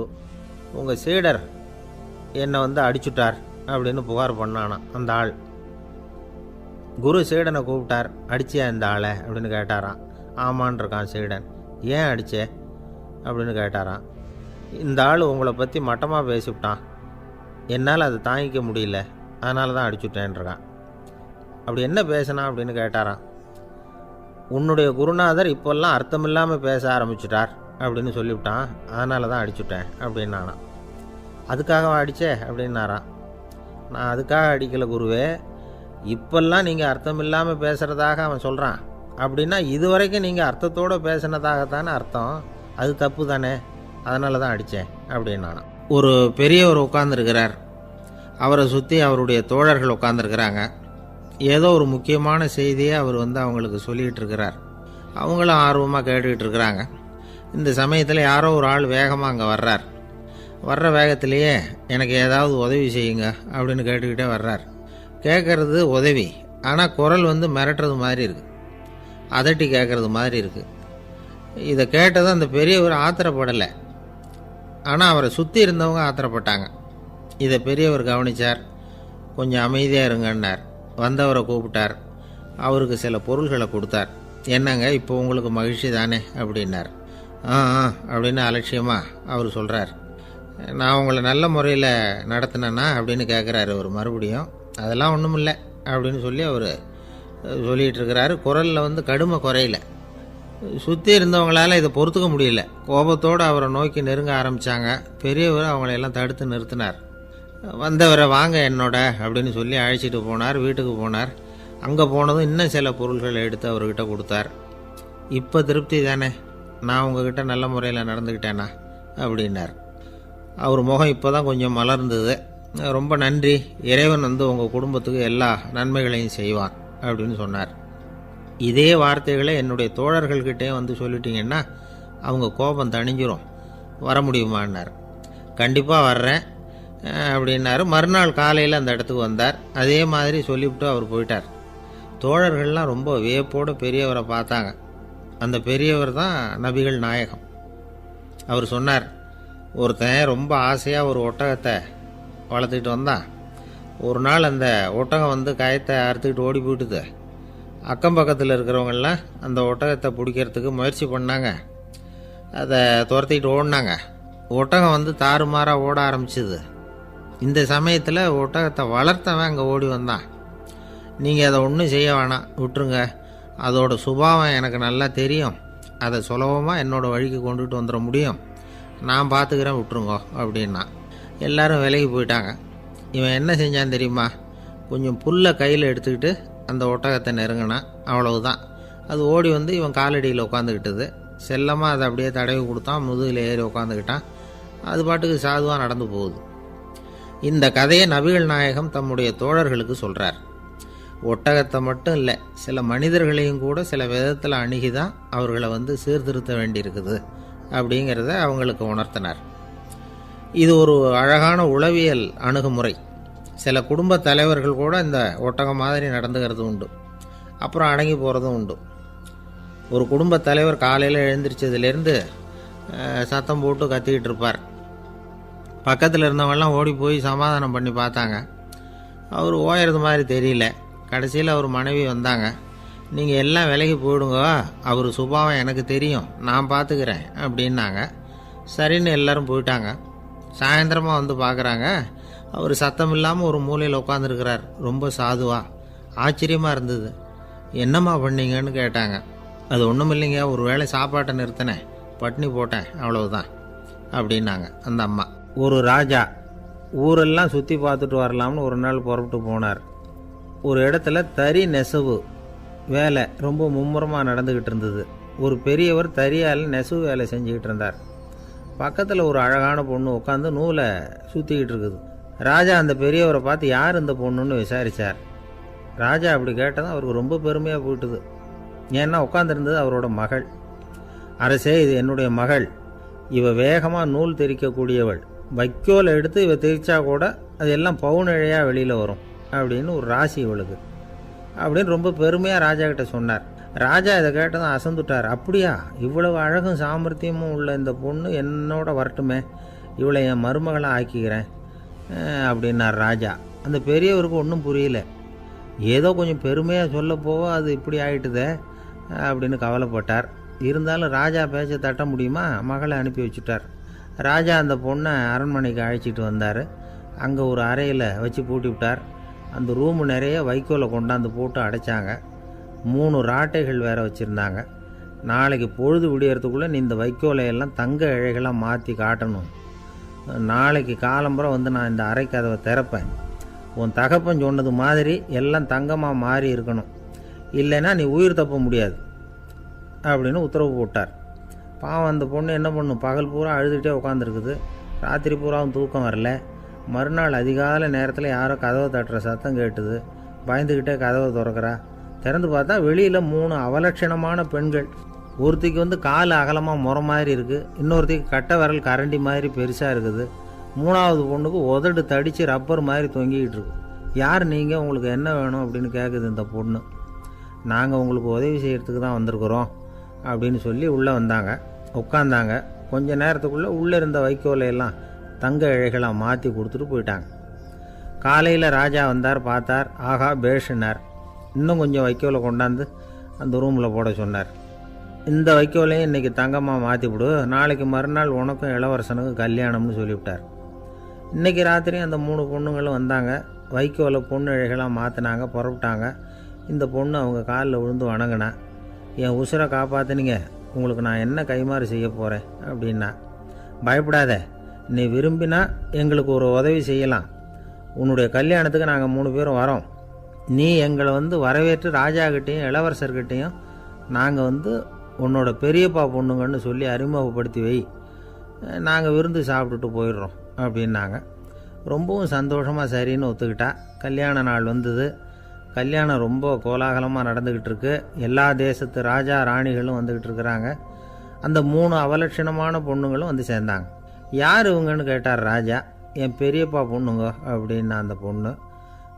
காலும் உதடும் கட்டை விரலும் ஏன் இப்படி உங்களுக்கு அவலட்சணமாக ஆயிட்டுது அப்படின்னு கேட்டார். அதுக்கு அந்த பொண்ணுங்க பதில் சொன்னாங்க. என்ன செய்யறது, ஓயாமல் வைக்கோலை நூற்று ஒருத்தியோட கட்டை விரல் அப்படி கரண்டி மாதிரி ஆயிட்டுது. நாக்கில் தொட்டு தொட்டு திரிச்சதுனால ஒருத்தியோட உதடு அப்படி ஆயிட்டுது. காலால் கட்டையை அழுத்தி அழுத்தி தறி போட்டதுனால இன்னொருத்தையோட கால் அப்படி ஆயிட்டுது. உங்கள் மருமகளாக வந்திருக்கிற இந்த பொண்ணு அந்த 3ஐயுமே செய்ய தெரிஞ்சவ தான். என்ன ஆக போதோ இன்னும் கொஞ்ச நாளில் அப்படின்னாங்க. அவ்வளவுதான். ராஜா பயந்துட்டார். அம்மா, இன்னையிலேருந்து நீ இளவரசனின் மனைவி. நீ எப்பவும் அழகாக இருக்கணும். அதனால் நீ இனிமேல் வைக்கோலை திரிக்கவே கூடாது அப்படின்னு உத்தரவு போட்டார். அவளை இக்கட்டான சூழ்நிலையிலேருந்து காப்பாற்றின அந்த 3 பொண்ணுங்களும் சந்தோஷமாக திரும்பி போயிட்டாங்களாம். சுவாமி சின்மயானந்தர் இந்த கதையை சொல்லியிருக்கிறார். தன்னலம் மறந்து சுயலாபத்தை தியாகம் செய்கிறது வைக்கோல்லேருந்து தங்க இழையை நூக்கிறது மாதிரி அப்படிங்கிறார் அவர். அது இருக்கட்டும், இப்போ நம்ம கதைக்கு வருவோம். ஒரு ராஜா தன்னோட மகனுக்கு சுயவரம் நடத்தினார். எல்லா தேசத்திலிருந்தும் ராஜகுமாரர்கள் வந்திருந்தாங்க. ராஜகுமாரியை கல்யாணம் பண்ணிக்கலாம்ங்கிற ஆசையில் சுயம்பர மண்டபத்திலேருந்து எல்லா ராஜகுமாரர்களும் அலறி அடிச்சுக்கிட்டு வெளியில் ஓடி வந்துக்கிட்டு இருக்கிறாங்களாம். ஏன் இப்படி எல்லாரும் மிரண்டு போய் ஓடி வர்றாங்கன்னு கேட்டார் ஒருத்தர். அதுக்கு இன்னொருத்தர் விவரம் சொன்னார். ராஜகுமாரியை இன்றைக்கி தான் அவங்க நேரில் பார்த்தாங்களாம், அதுதான் அப்படி ஓடி வந்துக்கிட்டு இருக்கிறாங்க அப்படின்னார். ஒரு தடவை நாரதர் ஒரு தெரு வழியாக போய்கிட்டு இருந்தார். வழியில் ஒருத்தர் வேத சாஸ்திரம்லாம் படிச்சுக்கிட்டு உட்காந்துருந்தார். அவர் நாரதரை பார்த்து எங்கே போயிட்டுருக்குறீங்கன்னு கேட்டார். கடவுளை பார்த்துட்டு வரலாம்னு போயிட்டுருக்கிறேன் அப்படின்னார் நாரதர். அப்படின்னா அவர்கிட்ட எனக்கு எப்போ முக்தி கிடைக்கும்னு கேட்டுட்டு வாங்களேன் அப்படின்னார் இவர். சரி, கேட்டு வரேன் அப்படின்னு சொல்லிவிட்டு நாரதர் நடந்தார். கொஞ்சம் தூரத்தில் ஒரு மரத்தடியில் ஒரு தொழிலாளி செருப்பு தைச்சிக்கிட்டு உட்காந்துருந்தார். அந்த ஆளும் அதே மாதிரி கேட்டுக்கிட்டார். எனக்கு எப்போ முக்தி கிடைக்கும்னு கடவுள்கிட்ட கேட்டுக்கிட்டு வாங்களேன்னார். அவர்கிட்டையும் சரின்னு சொல்லிவிட்டு நாரதர் நேராக வைகுண்டத்துக்கு சேர்ந்தார். கடவுளை பார்த்தார். இவங்க 2 பேரும் சொல்லி அனுப்பின விஷயத்தை பற்றி கேட்டார். அதுக்கு கடவுள் சொன்னார், அந்த செருப்பு தைக்கிற தொழிலாளி உடல் நீத்ததும் உடனே என்னை அடைவான். ஆனால் அந்த சாஸ்திரம் படித்த ஆள் இப்போதைக்கு என்கிட்ட சேர மாட்டான். அவன் இன்னமும் பல பிறவிகள் எடுத்து அங்கேயே இருக்க வேண்டியிருக்குது. எப்போ இங்கே சேருவான்னு எனக்கே தெரியாது அப்படின்னார். நாரதருக்கு இதோட ரகசியம் என்னங்கிறது புரியல. எனக்கு ஒன்றும் புரியலையேன்னாரான் கடவுள்கிட்ட. சீக்கிரம் புரிஞ்சுக்குவே, நீ திரும்பி போகிறப்போ நான் இங்கே வைகுண்டத்தில் என்ன செஞ்சுக்கிட்டு இருக்கேன்னு கேட்டால், ஒரு ஊசியின் துவாரத்தில் ஒரு யானையை கோத்துக்கிட்டு இருக்கிறேன்னு அவங்கக்கிட்ட சொல்லு அப்படின்னார் கடவுள் சிரிச்சுக்கிட்டே. நாரதர் பூமிக்கு திரும்பினார். கடவுளை பார்த்தீங்களா, எப்படி இருக்கார் அப்படின்னு விசாரித்தார். வேத சாஸ்திரம் படித்தவர். ஓ பகவானா, அவர் யானையை ஊசியின் காதில் நுழைச்சிக்கிட்டு இருக்கிறார் பார்த்தேன்னார் நாரதர். ஊசி காதில் யானையா, அது எப்படி முடியும்? நீங்கள் சொல்கிறத நான் நம்ப மாட்டேன்னு விட்டார் அவர். சரி, இந்த ஆளுக்கு இறைவன் பேரில் நம்பிக்கை இல்லை அப்படிங்கிறத நாரதர் புரிஞ்சுக்கிட்டார். அடுத்தபடியாக அந்த தொழிலாளி இருந்த இடத்துக்கு போனார். இறைவனை பார்த்தீங்களான்னு கேட்டார் அவர். பார்த்தேன், ஒரு ஊசி துவாரத்தில் யானையை கோத்துக்கிட்டு இருந்தார் அப்படின்னு சொல்லிவிட்டு நாரதர் அந்த ஆள் முகத்தை கவனித்தார். அந்த தொழிலாளி இதை கேட்டுட்டு கொஞ்சம் கூட ஆச்சரியப்படலை.